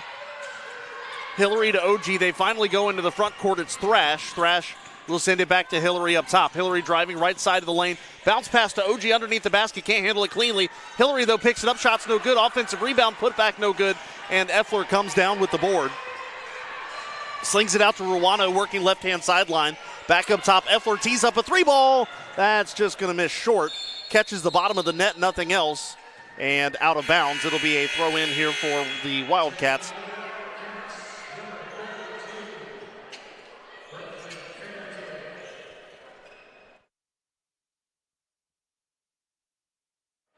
happening in 30 seconds.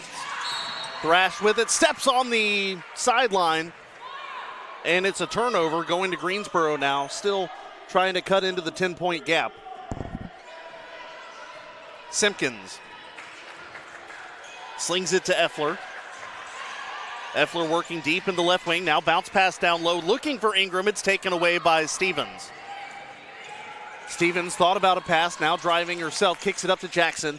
Now that's Hillary, thought about a three. Nice pass on the baseline to Finnerty.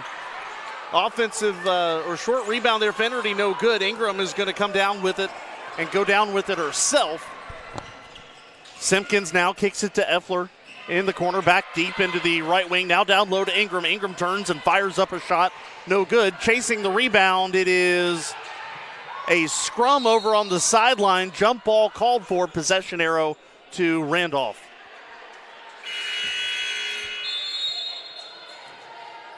Just a lot of almost seemingly out of control for Greensboro. Now shooting under 20% from the game, 10 of 51. 5 of 30 from 3, that's 16%. And even their old reliable, the free throw line, starting to betray them a little bit. Now 12 of 19, that's 63%. Pabon to inbound to Hillary. Back to Pabon in the front court.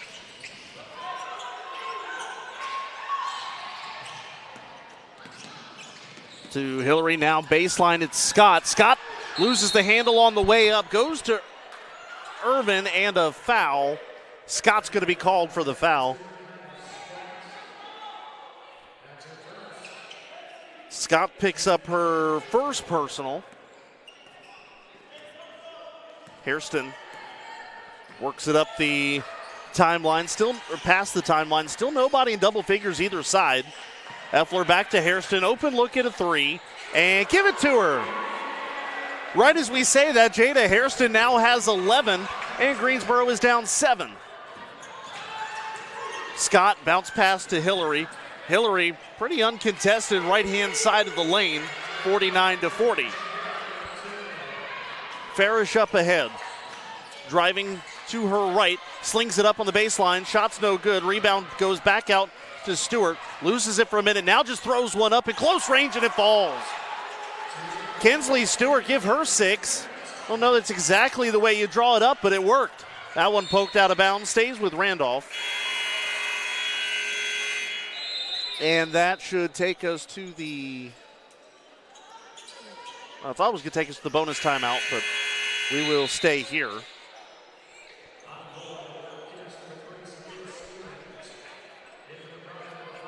So Randolph to inbound from the far right corner, far left corner.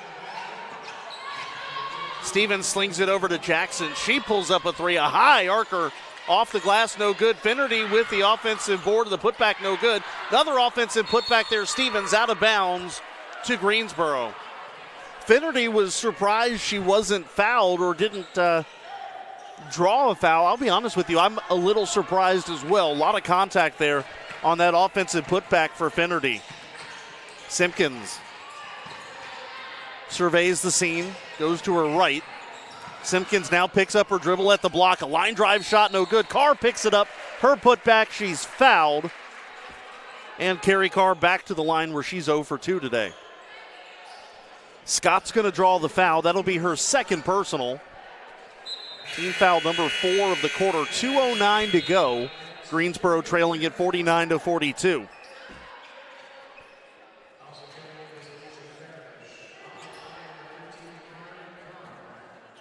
Greensboro just 2 of 4 from the stripe this quarter. And after going 5 of 6 from the free throw line in the first quarter, it's kind of all been downhill from there. First free throw, no good from Carr. She's still looking for her first points today.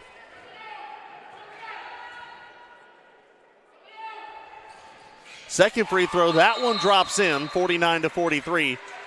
And Greensboro will burn a timeout here, and that'll take us to the bonus timeout.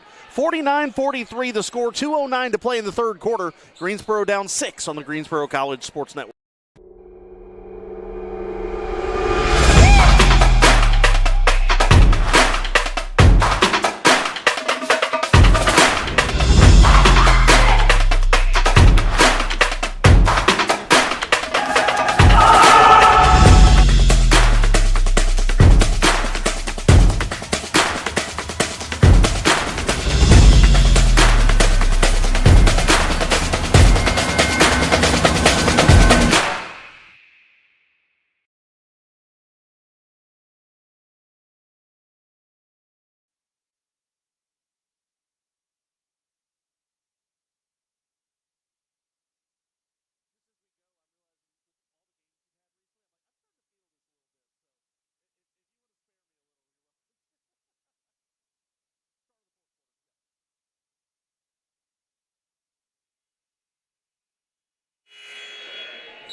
2:09 to go here in quarter number 3. Greensboro trails by 6.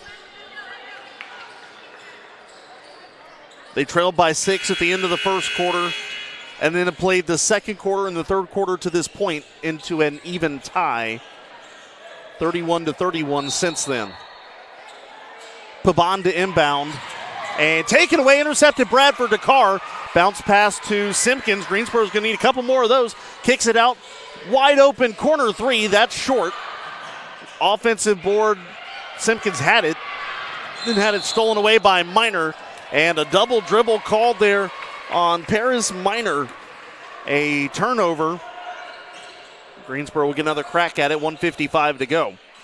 That is the 15th turnover on the Wildcats today. Simpkins up top, now working right-hand side, picks up the dribble, needs help. She's got help behind her. She finds Farish. Down low to Carr. Carr kicks it out to Simpkins. Simpkins again driving into the lane. Had it, lost it, taken away by Jackson, and now Scott slings it long feed up ahead to Pabon, and blocked by Carr. Carrie Carr gets a hand on it, out of bounds. It'll be Randolph throwing it in, but Carrie Carr inciting a little bit of energy here into this Greensboro team.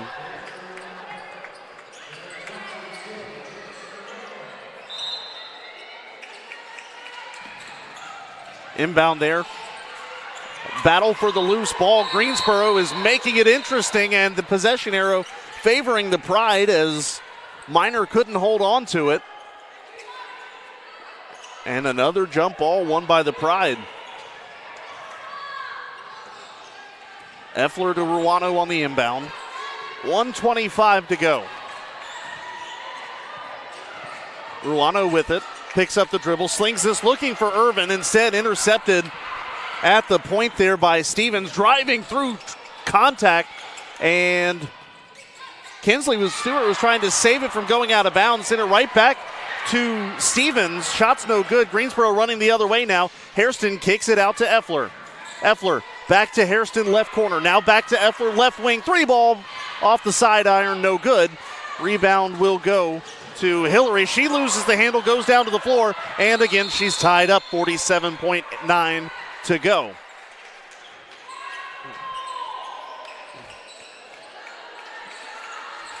Greensboro just 4 of 18 shooting this quarter. Fortunately for the Pride, Randolph has gone cold as well, 6 of 20.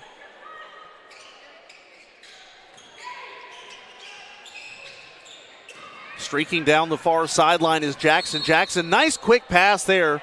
Nope, there's a foul on the floor. She was trying to get it to Minor. I think Ruano is going to get called for the foul. Yes. That'll be her second personal team foul, number 4. So Hillary to inbound now, 44.5 to go. In the quarter, kicks it out to Jackson. Thought about a 3, got Effler off her feet. Pulls up long 2, it's good, 51-43. Ruano, long feed up ahead to Effler. She's got space. Instead drives left-hand side, kicks it back out to Ruano. Greensboro again working the perimeter. Irvin, bounce pass to Ruano, pulls up 3-ball. That's going to miss. And Minor had a hand on it, but I think it might have already gone out of bounds. No, it didn't. So Minor had a hand on it, then she went out. And so Greensboro maintains possession. Stewart with it. Slings it into the corner. 3-ball, Hairston left side. That's too strong. And taken by the Wildcats the other way. Pabon bounce pass to Jackson. She crosses into the middle, gives it to Hillary. Hillary pulls up mid-range jumper. Off the side iron, no good. Offensive board Stevens. Back out to Pabon. Easy money there for Maddie Pabon. And that is how the third quarter comes to a close. 53-43 with 10 minutes to go. Greensboro is going to have to find some way to bump that shooting percentage up in the final 10 minutes on the Greensboro College Sports Network.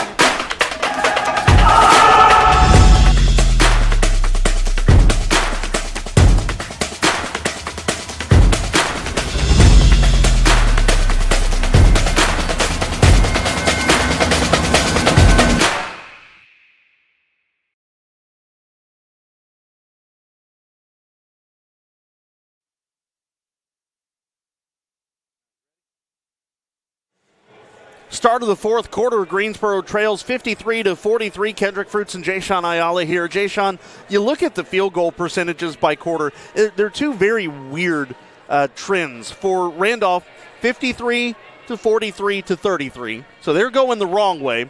Greensboro has just been consistently not good, 19, 21, and 19%.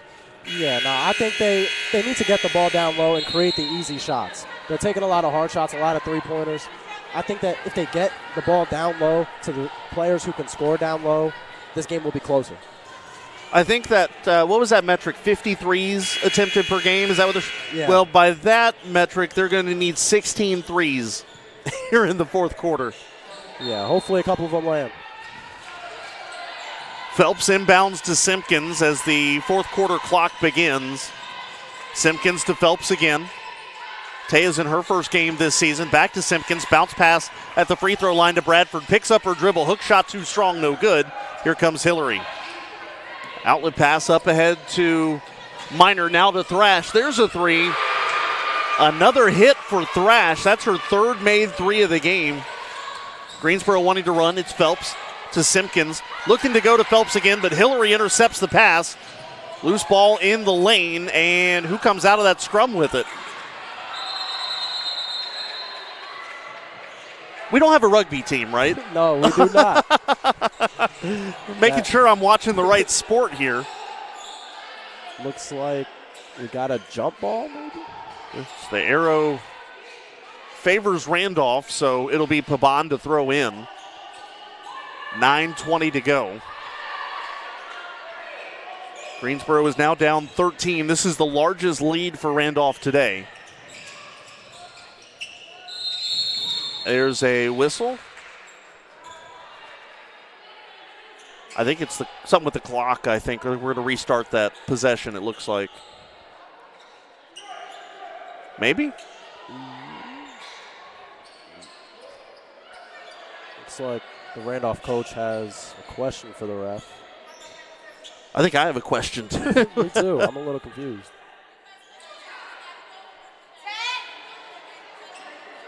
Trying to listen in on the conversation. Did you pick up on what was? I think the Randolph coach thought that they had possession and the possession arrow was favoring them, but I think it was just a clock miscommunication. So Simpkins, a bounce pass down low to Bradford. Bradford pulls up, contested jumper, air ball, fighting for the rebound on the baseline. And it's going to go the other way. It's going to be a foul on Ari Ingram. That'll be her second, first personal. Check that, second personal, first team foul.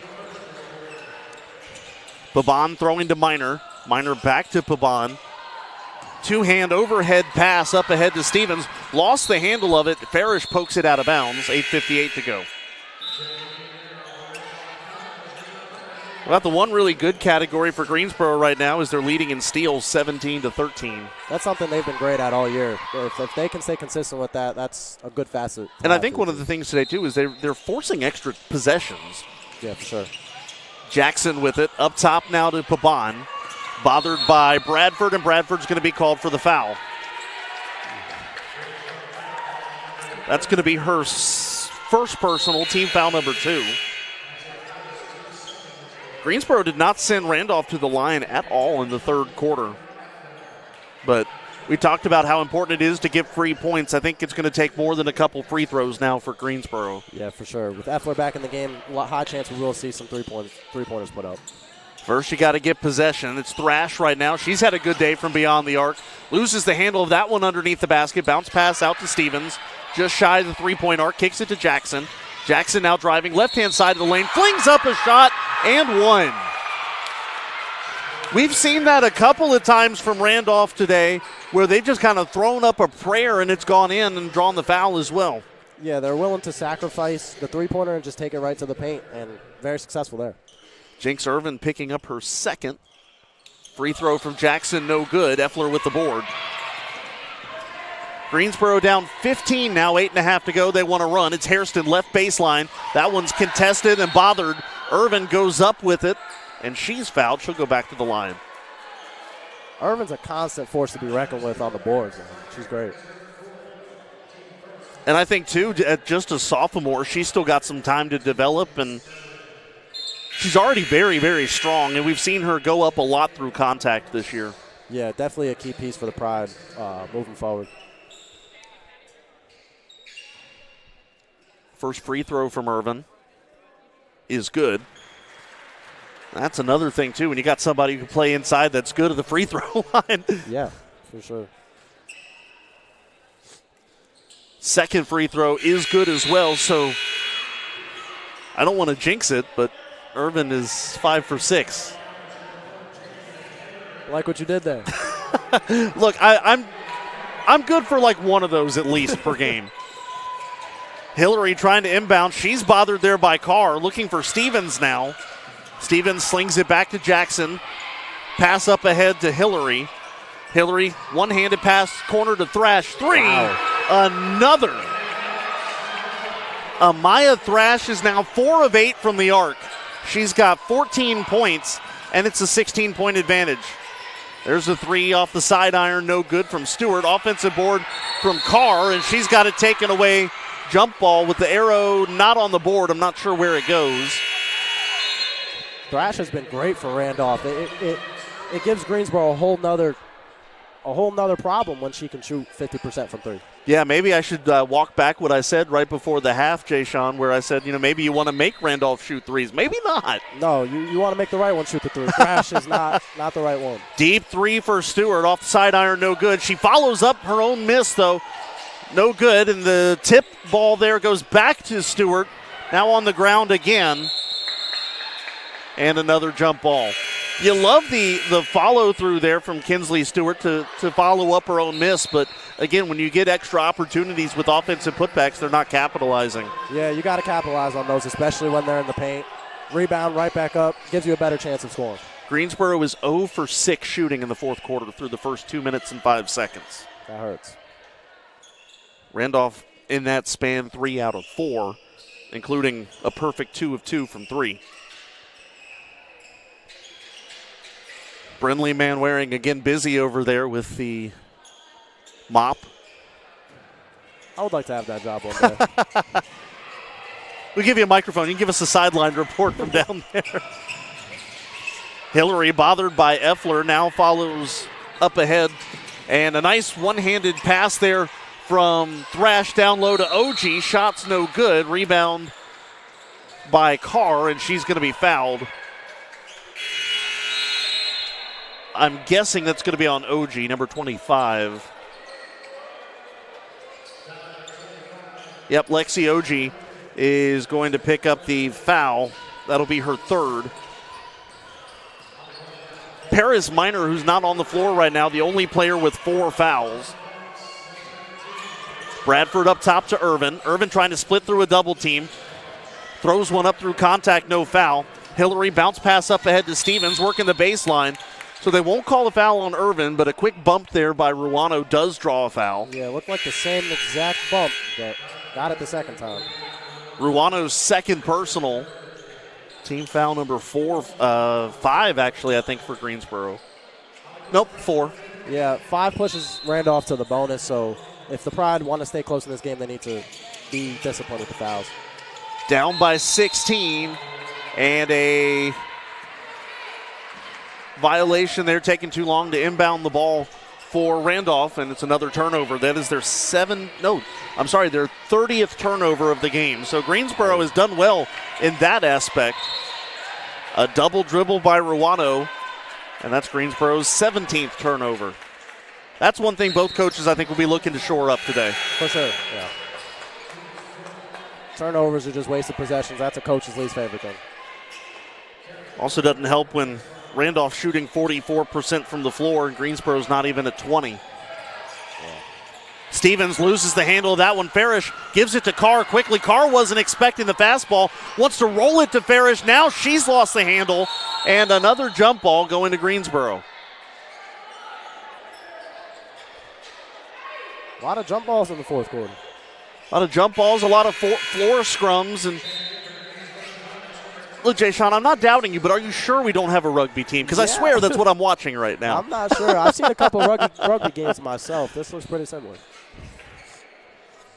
It'll be Farish to inbound, 7:09 to go in the game. Greensboro needs to make something happen. They've been outscored 8-2 in the fourth quarter already. Farish to Irvin underneath the basket. She's fouled. That's going to be Finnerty picking up her second. Those are the type of looks that the Pride need to look for, especially with a great free throw shooter like Irvin. It's just perfect look right there. Irvin is 5 out of 6. She's got 7 points, which is the second highest total. Actually, they gave the foul to Scott, which is her third. Irvin misses the free throw.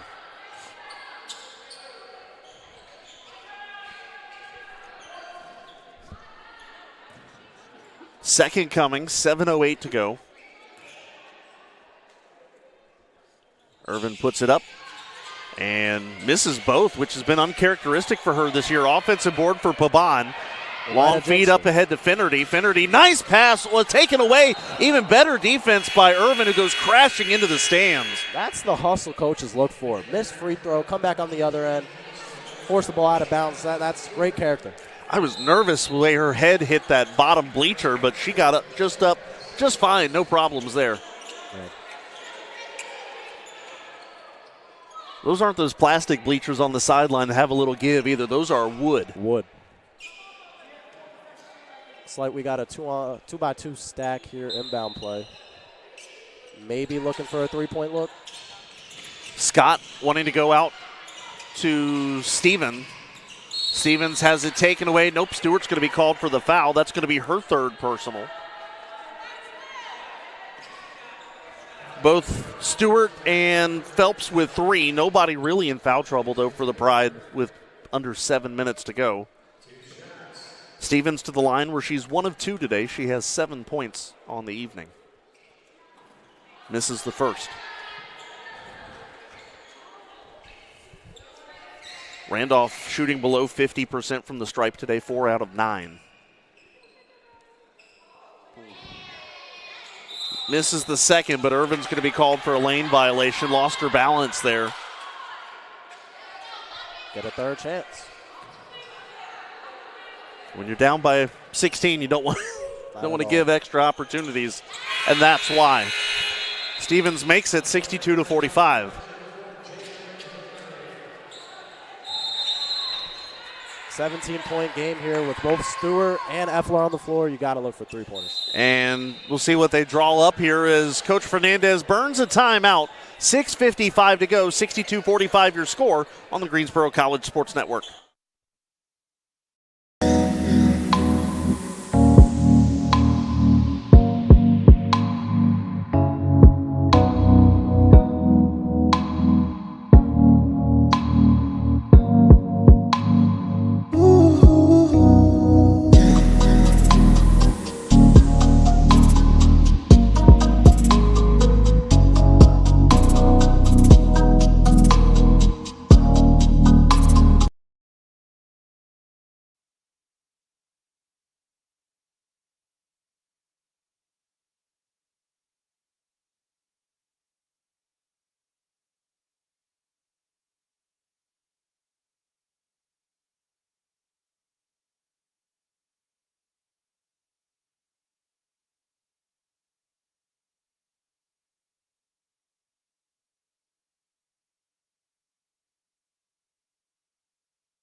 Greensboro with the ball, 6:50 to go. They trail by 17 now.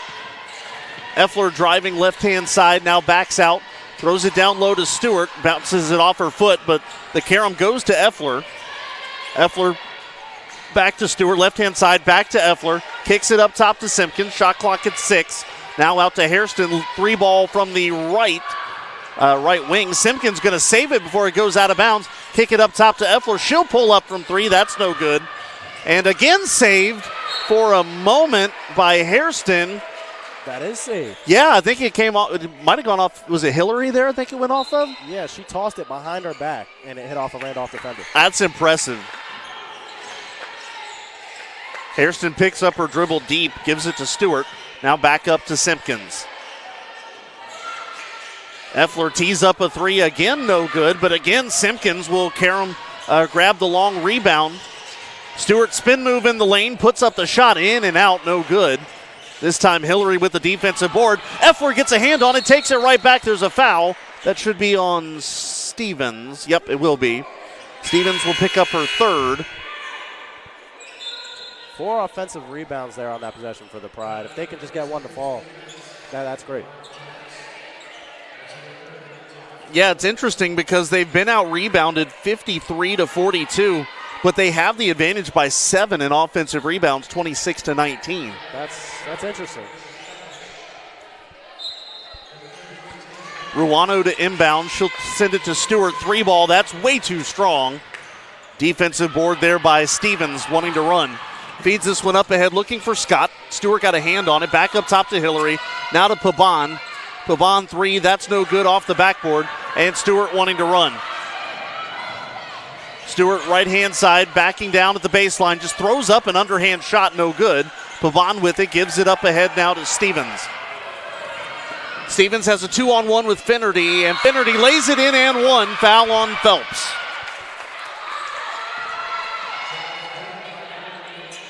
Well, if they weren't already, I think you said Greensboro's in trouble now. Free throw here, if Finnerty makes it, will be a 20-point game. Yeah, that's a little bit out of reach for 5 minutes and 26 seconds left, but nothing's impossible.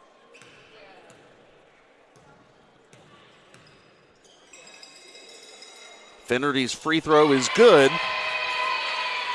Puts her in double figures today with 10.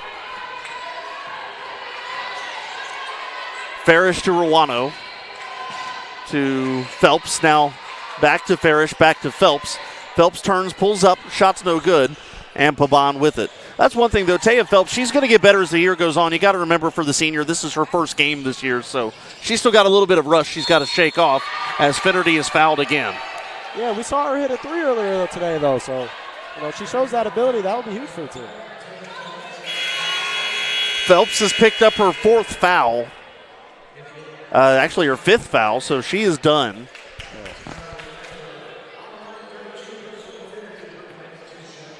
Effler, Bradford, and Stewart on the floor at the same time. 3 of your best shooters. Let's find a way to get them open beyond the arc. First free throw, no good from Finnerty. You get some height from Bradford and Effler as well. Yeah, both good defensively, both good rebounding, too. Second free throw from Finnerty, where she is 4 out of 5 today.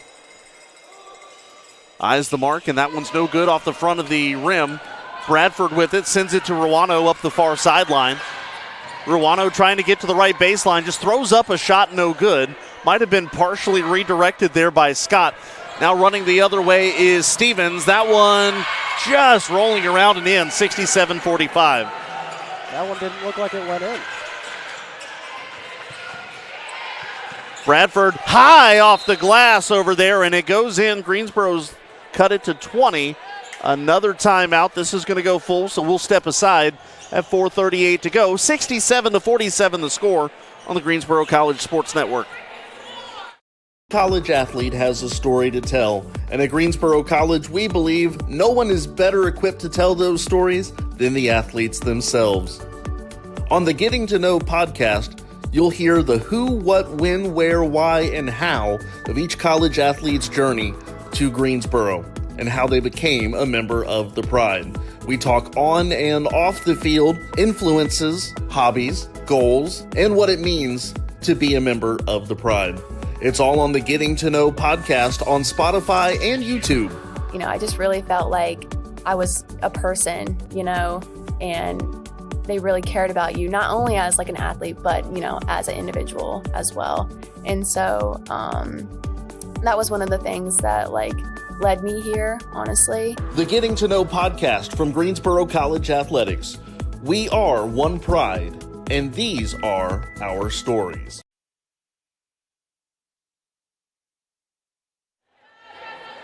4:38 to go, and Jay Sean, I hate to be beating a dead horse, but you look at some of these numbers here. Greensboro's been outscored 14-4 in the fourth quarter. They have made one field goal in their last 21 shots, and that includes 1 out of 13 of their last threes, and it's led to a Randolph run of 18-4. Yeah, I hope they finish strong here. A couple threes, shift the momentum a little bit, but it was a good game early on.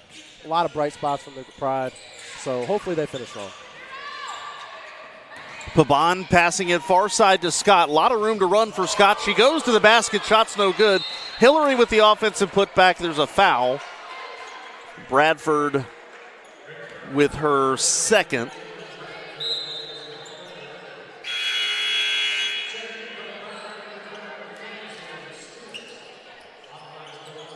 Yeah, Kinsley Stewart today, 3 of 21, 0 for 9 from 3, but has 6 points. Hairston is 3 of 8, leads the way with 11. Yeah, we've seen her at her best. We've seen her a little bit lower today. You know, she will be able to get back on track. Free throw in and out for Hillary. Oh, for sure, that season opener for Stewart where she had 23 points, certainly a flash of what we can expect from her going forward. And remember, she's a freshman too. It's not like she's going to be polished day one. Yeah, no. Bounce pass there. Stewart was looking for either Effler or Simpkins. He was in the middle to Jackson where it ended up, and Jackson called for a travel. The 33rd turnover for Randolph. Yeah, what you said was important to understand about this Pride team, though. They're very young. They're going to improve as the year goes on. A lot of them, this is their first college experience. So, you know, expect a lot of improvement from the Pride. Effler thought about a three, slides over to Simpkins. She looked at it as well. Kick across to Bradford. Bradford into the corner. Hairston throws down low to Stewart and a foul. That's going to be on Finnerty, her second. And you know, too, if you're going to have growing pains, which you would expect this team to have, you get them done here in non-conference play. Remember, conference schedule a little weird this year. Your conference opener is on Saturday. Wow. Yeah. Yeah, no, if you can work out all the kinks and all your problems before conference play, you're set up well. Still some non-cons to go, including the Guilford game December 1st, but conference opener against Pfeiffer, 2 o'clock on Saturday, as Stewart hits both free throws, 68-49. That Guilford game will be a great environment. Absolutely amazing environment. Doubleheader, men's last, women's first. Last year was electric. Hopefully this year will be the same. Stewart with a steal. Unfortunately, her toe on the line. So 3:55 to go, and it's Randolph ball. Yeah, women at 5:30, and they are the designated road team at the First Horizons Coliseum. Men's game to follow, and we are the designated home team for that one. That men's game ended in some very dramatic fashion. Oh, you're telling me. Minor looking to inbound to Jackson. Taken away by Carr. The Simpkins has all day to tee up a three. Shot misses off the mark and out of bounds. Stays with Greensboro. Nope, actually it's going to be a Randolph ball. Well, I don't know. Both Minor and Simpkins are standing there. Looks like. And it will be Greensboro to throw in. Both teams thought it was their ball. Bradford is going to take a three. That's good. So Bradford now is 1 of 3 from deep. It's 68-52. Stevens pulls up from the right elbow, no good. Rebound goes to Stewart. Now to Simpkins.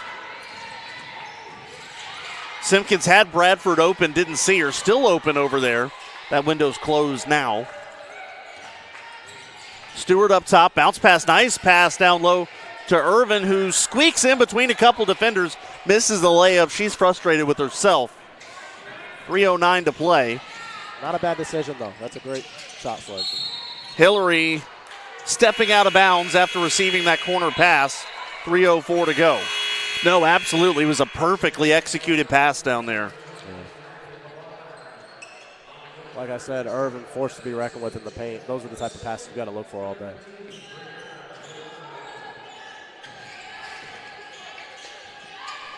Bradford. Another three. Bradford, that's No good. Rebound taken. Jackson bailed out by a timeout from the bench there. You know, we've kind of seen Greensboro's press, as this is a 30, we're going to keep it here. The press has been okay. You know, eventually Randolph is breaking it more often than not, but it's certainly eating up some time, and Greensboro has given the Wildcats more than one thing to think about today. Yeah, that's the goal with the press, you know. Hopefully maybe force a 5-second violation, maybe force a turnover, and they've been successful with that. So the press looked good today. And I think part of that, it goes hand in hand with the fact they forced 35 turnovers right now. That's a big reason why. 20 steals. Yeah. Greensboro, one of the fastest teams, one of the best defensive teams when it comes to steals in the country, especially in the conference. So I just think as some of these shooters become more polished, that's double the danger when you're fast and effective. For sure, definitely a little bit scary. Jackson up to Hillary. Hillary pulls up just inside the free throw line. Wide open, short range shot, no good. Bradford with it now, going into the front court. Loses the handle in the lane, taken away by Jackson. 2:30 to play. Jackson on the run. Carr getting in the way, making her lose the handle. Sends it back up to Minor. Bounce pass under the basket, Stevens. That lays in 70-52.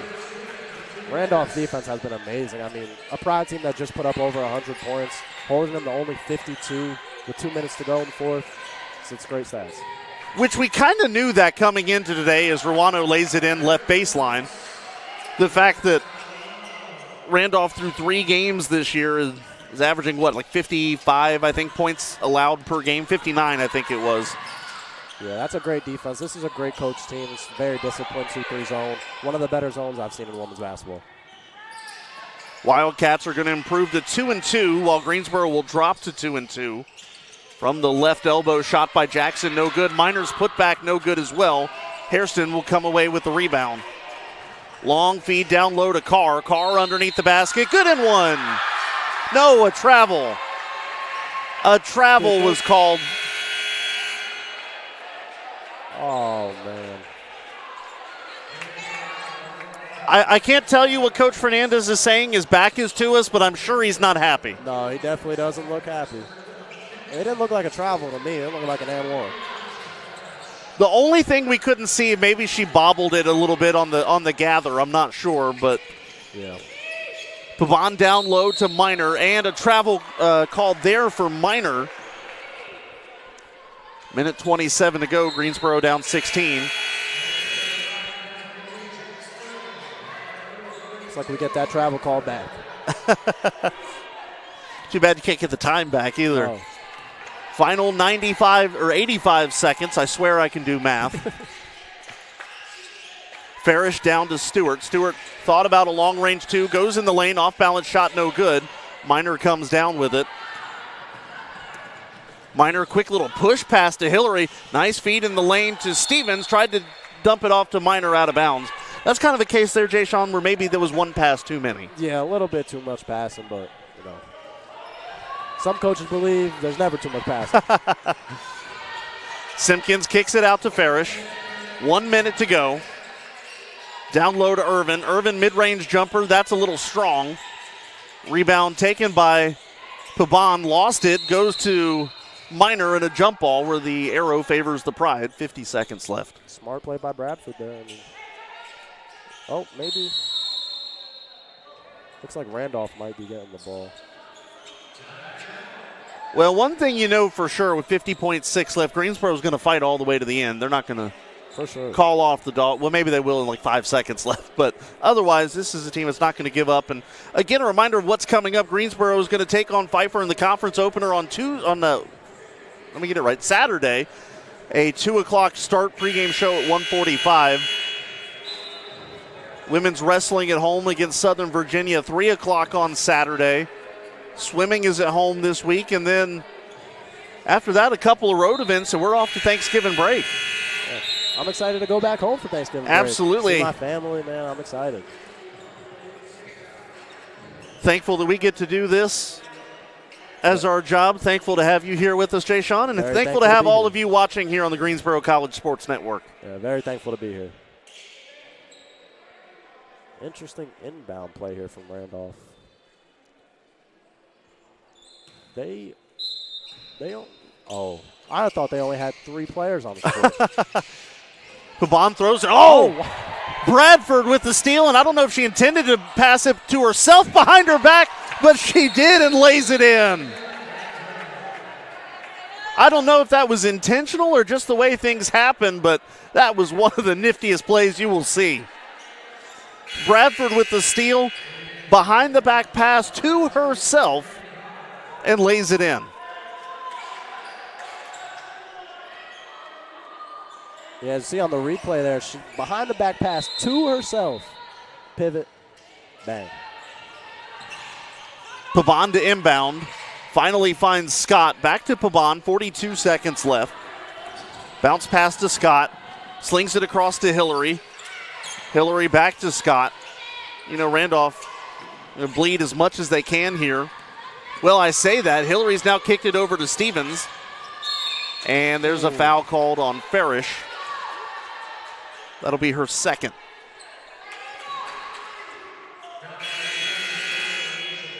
So Stevens will go to the line where she is 2 of 4 today.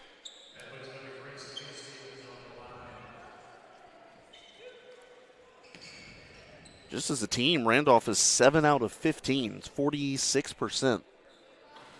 That one rattles home to bring him back to 50%. Greensboro's done a great job of not fouling down low, keeping the free throws to a minimum. Second free throw is good. 72-56. Pride on the run. Shot clock is turned off. Simpkins to Bradford. Corner 3 from Stewart. No good. And a foul on the floor. That's going to be a foul on Pabon. Pabon's third. So, I'm sorry, go ahead. Oh, you're good. Oh, I thought you were saying something. Carr to the line where she is 1 of 4.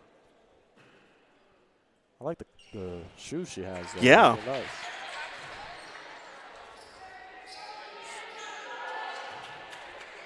Made the first, so 72-57.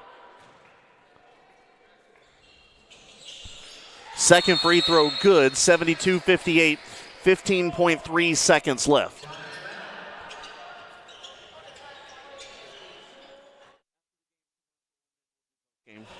Timeout taken with 15.3 left. I mean, not a whole lot to draw up here unless you're just trying to work through some things. You're obviously not going to change the outcome of the game here, but if you're Greensboro, just I think like you alluded to earlier, Jay Sean, just ending today with a little bit of momentum and something that you can take into Saturday. Yeah. Obviously, you knew this wasn't going to be a repeat of Sunday's game against Mid-Atlantic Christian. Yeah, no, definitely a harder opponent, much more well-coached team. Maybe hit a 3 here, push it to an 11-point game. There you go, yeah. Let's see how it goes. Greensboro starts the year with a couple of ODAC opponents. They defeated Averett on Tuesday. In a close one, right? Yeah, 77-76. Really was a game where the Pride had a much bigger lead, but Averett closed the gap late. Yeah, that's a huge win for the Pride. Averett, actually a rivalry for the Pride. Yeah. So any win over Averett, any sport, that's always a plus for the program. I would say that probably comes in right behind Guilford. Yeah. There's a name for the rivalry. My coach told me one day, but I forgot it. Something to do with an interstate, though. Pabon to Hillary, to Minor, back to Pabon.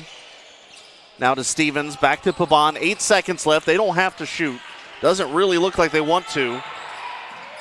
Although Carr has forced a loose ball. Pabon has recovered and zeros on the clock. Randolph in a tight game early. They pull away late. They win it 72-58 here at Haynes.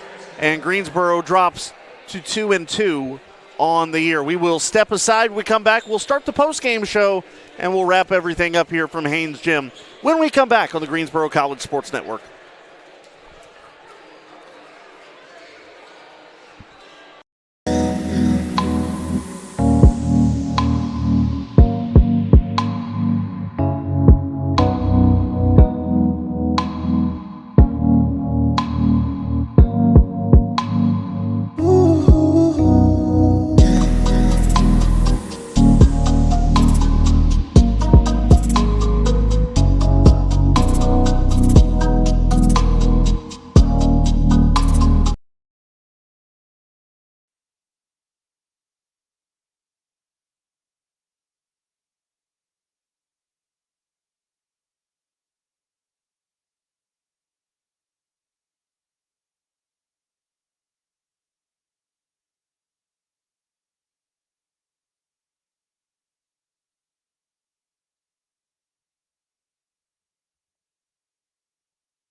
Pride postgame here on the Greensboro College Sports Network. Greensboro falls to Randolph 72-58. Kendrick Fruits, Jayshawn Ayala here as we wrap things up from Haynes Gym. Jayshawn, you look at the numbers here, and really there's not a whole lot to say that we didn't say in the game.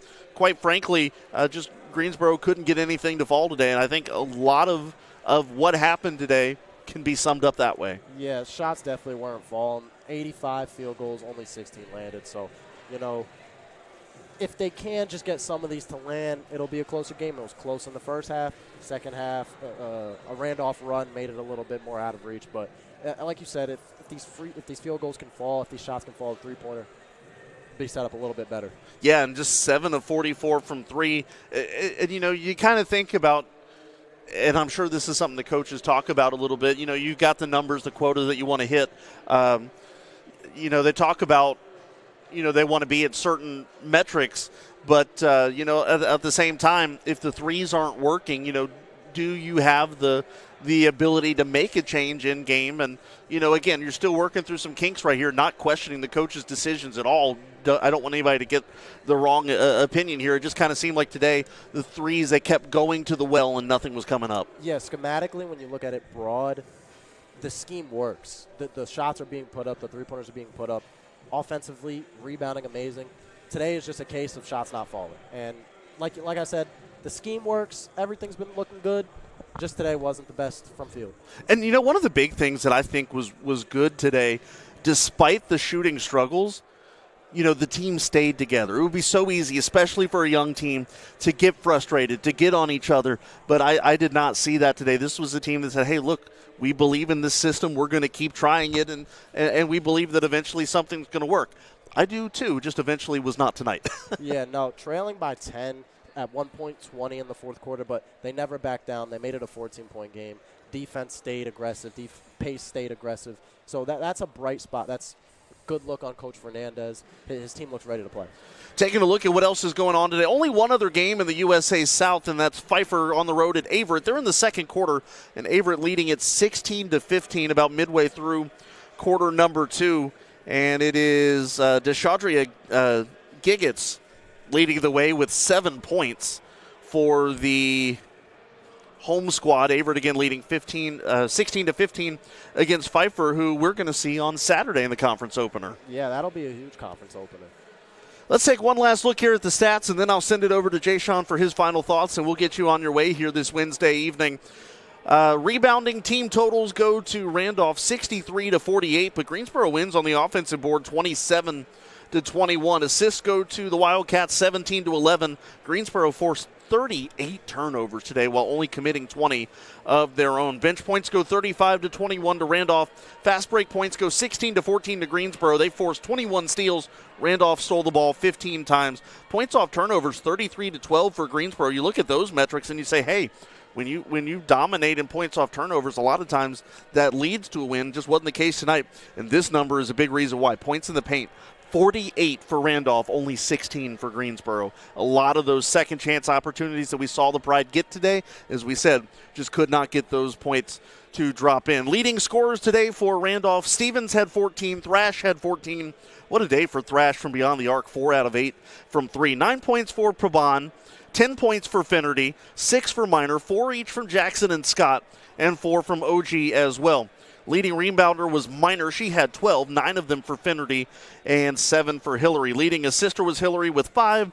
Leader in steals with 4 each were Jackson and Stevens. Blocks leader was Minor and OG with 2 each. Randolph shot 29 of 68. That's 42% from the floor. 5 of 18 from 3. That's 28%. And 9 of 17 from the stripe. That is 52%.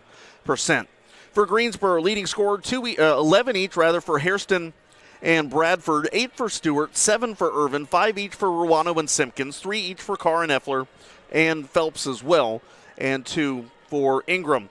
Leading rebounder was Irvin with 5. Irvin with 6. Also with 6 was Carr. 5 each for Stewart, Hairston, and Simpkins, 4 each for Farish, Effler, and Ingram, and 3 for Bradford. Leader in steals was Stewart and Effler, both with 5. 4 for Bradford, 3 for Farish, 2 for Irvin, 1 each for Simpkins and Carr. Leader in blocks, Effler had 2, 1 each for Carr and Bradford. Greensboro shot 16 of 85. That's 18% from the floor. 7 of 44 from 3. That's 15%. And 19 of 29, 65% from the free throw line. It all adds up to a 72-58 Randolph win here tonight. Jay Sean, final thoughts before we wrap it up for the evening. Yeah, in a game that was close most of the game, especially in the first half, you got to look at the positives. Hairston looked great, probably her best game, 11 points, 3 of 7 from 3, second team leader in rebounds. That was huge.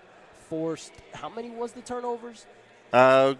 Greensboro forced 38 turnovers. 38 turnovers. That's great from the defense. Like Coach Fernandez explained, if they can force turnovers with this aggressive press, with the aggressive defense, that's key to get the ball back in the offense's hands. So I think they did that great today. Looking at it broad, the 18% from the field, not the best, but it's something that can be cleaned up. Just a hard day from the Pride. But, definitely something to look forward to for the rest of the year. I think the big takeaway for tonight is not so much what happened in the game. For me, the takeaway is what happens now. How does this team bounce back? Again, like we've talked about time and time again, they had good looks today, but just didn't get them all to fall.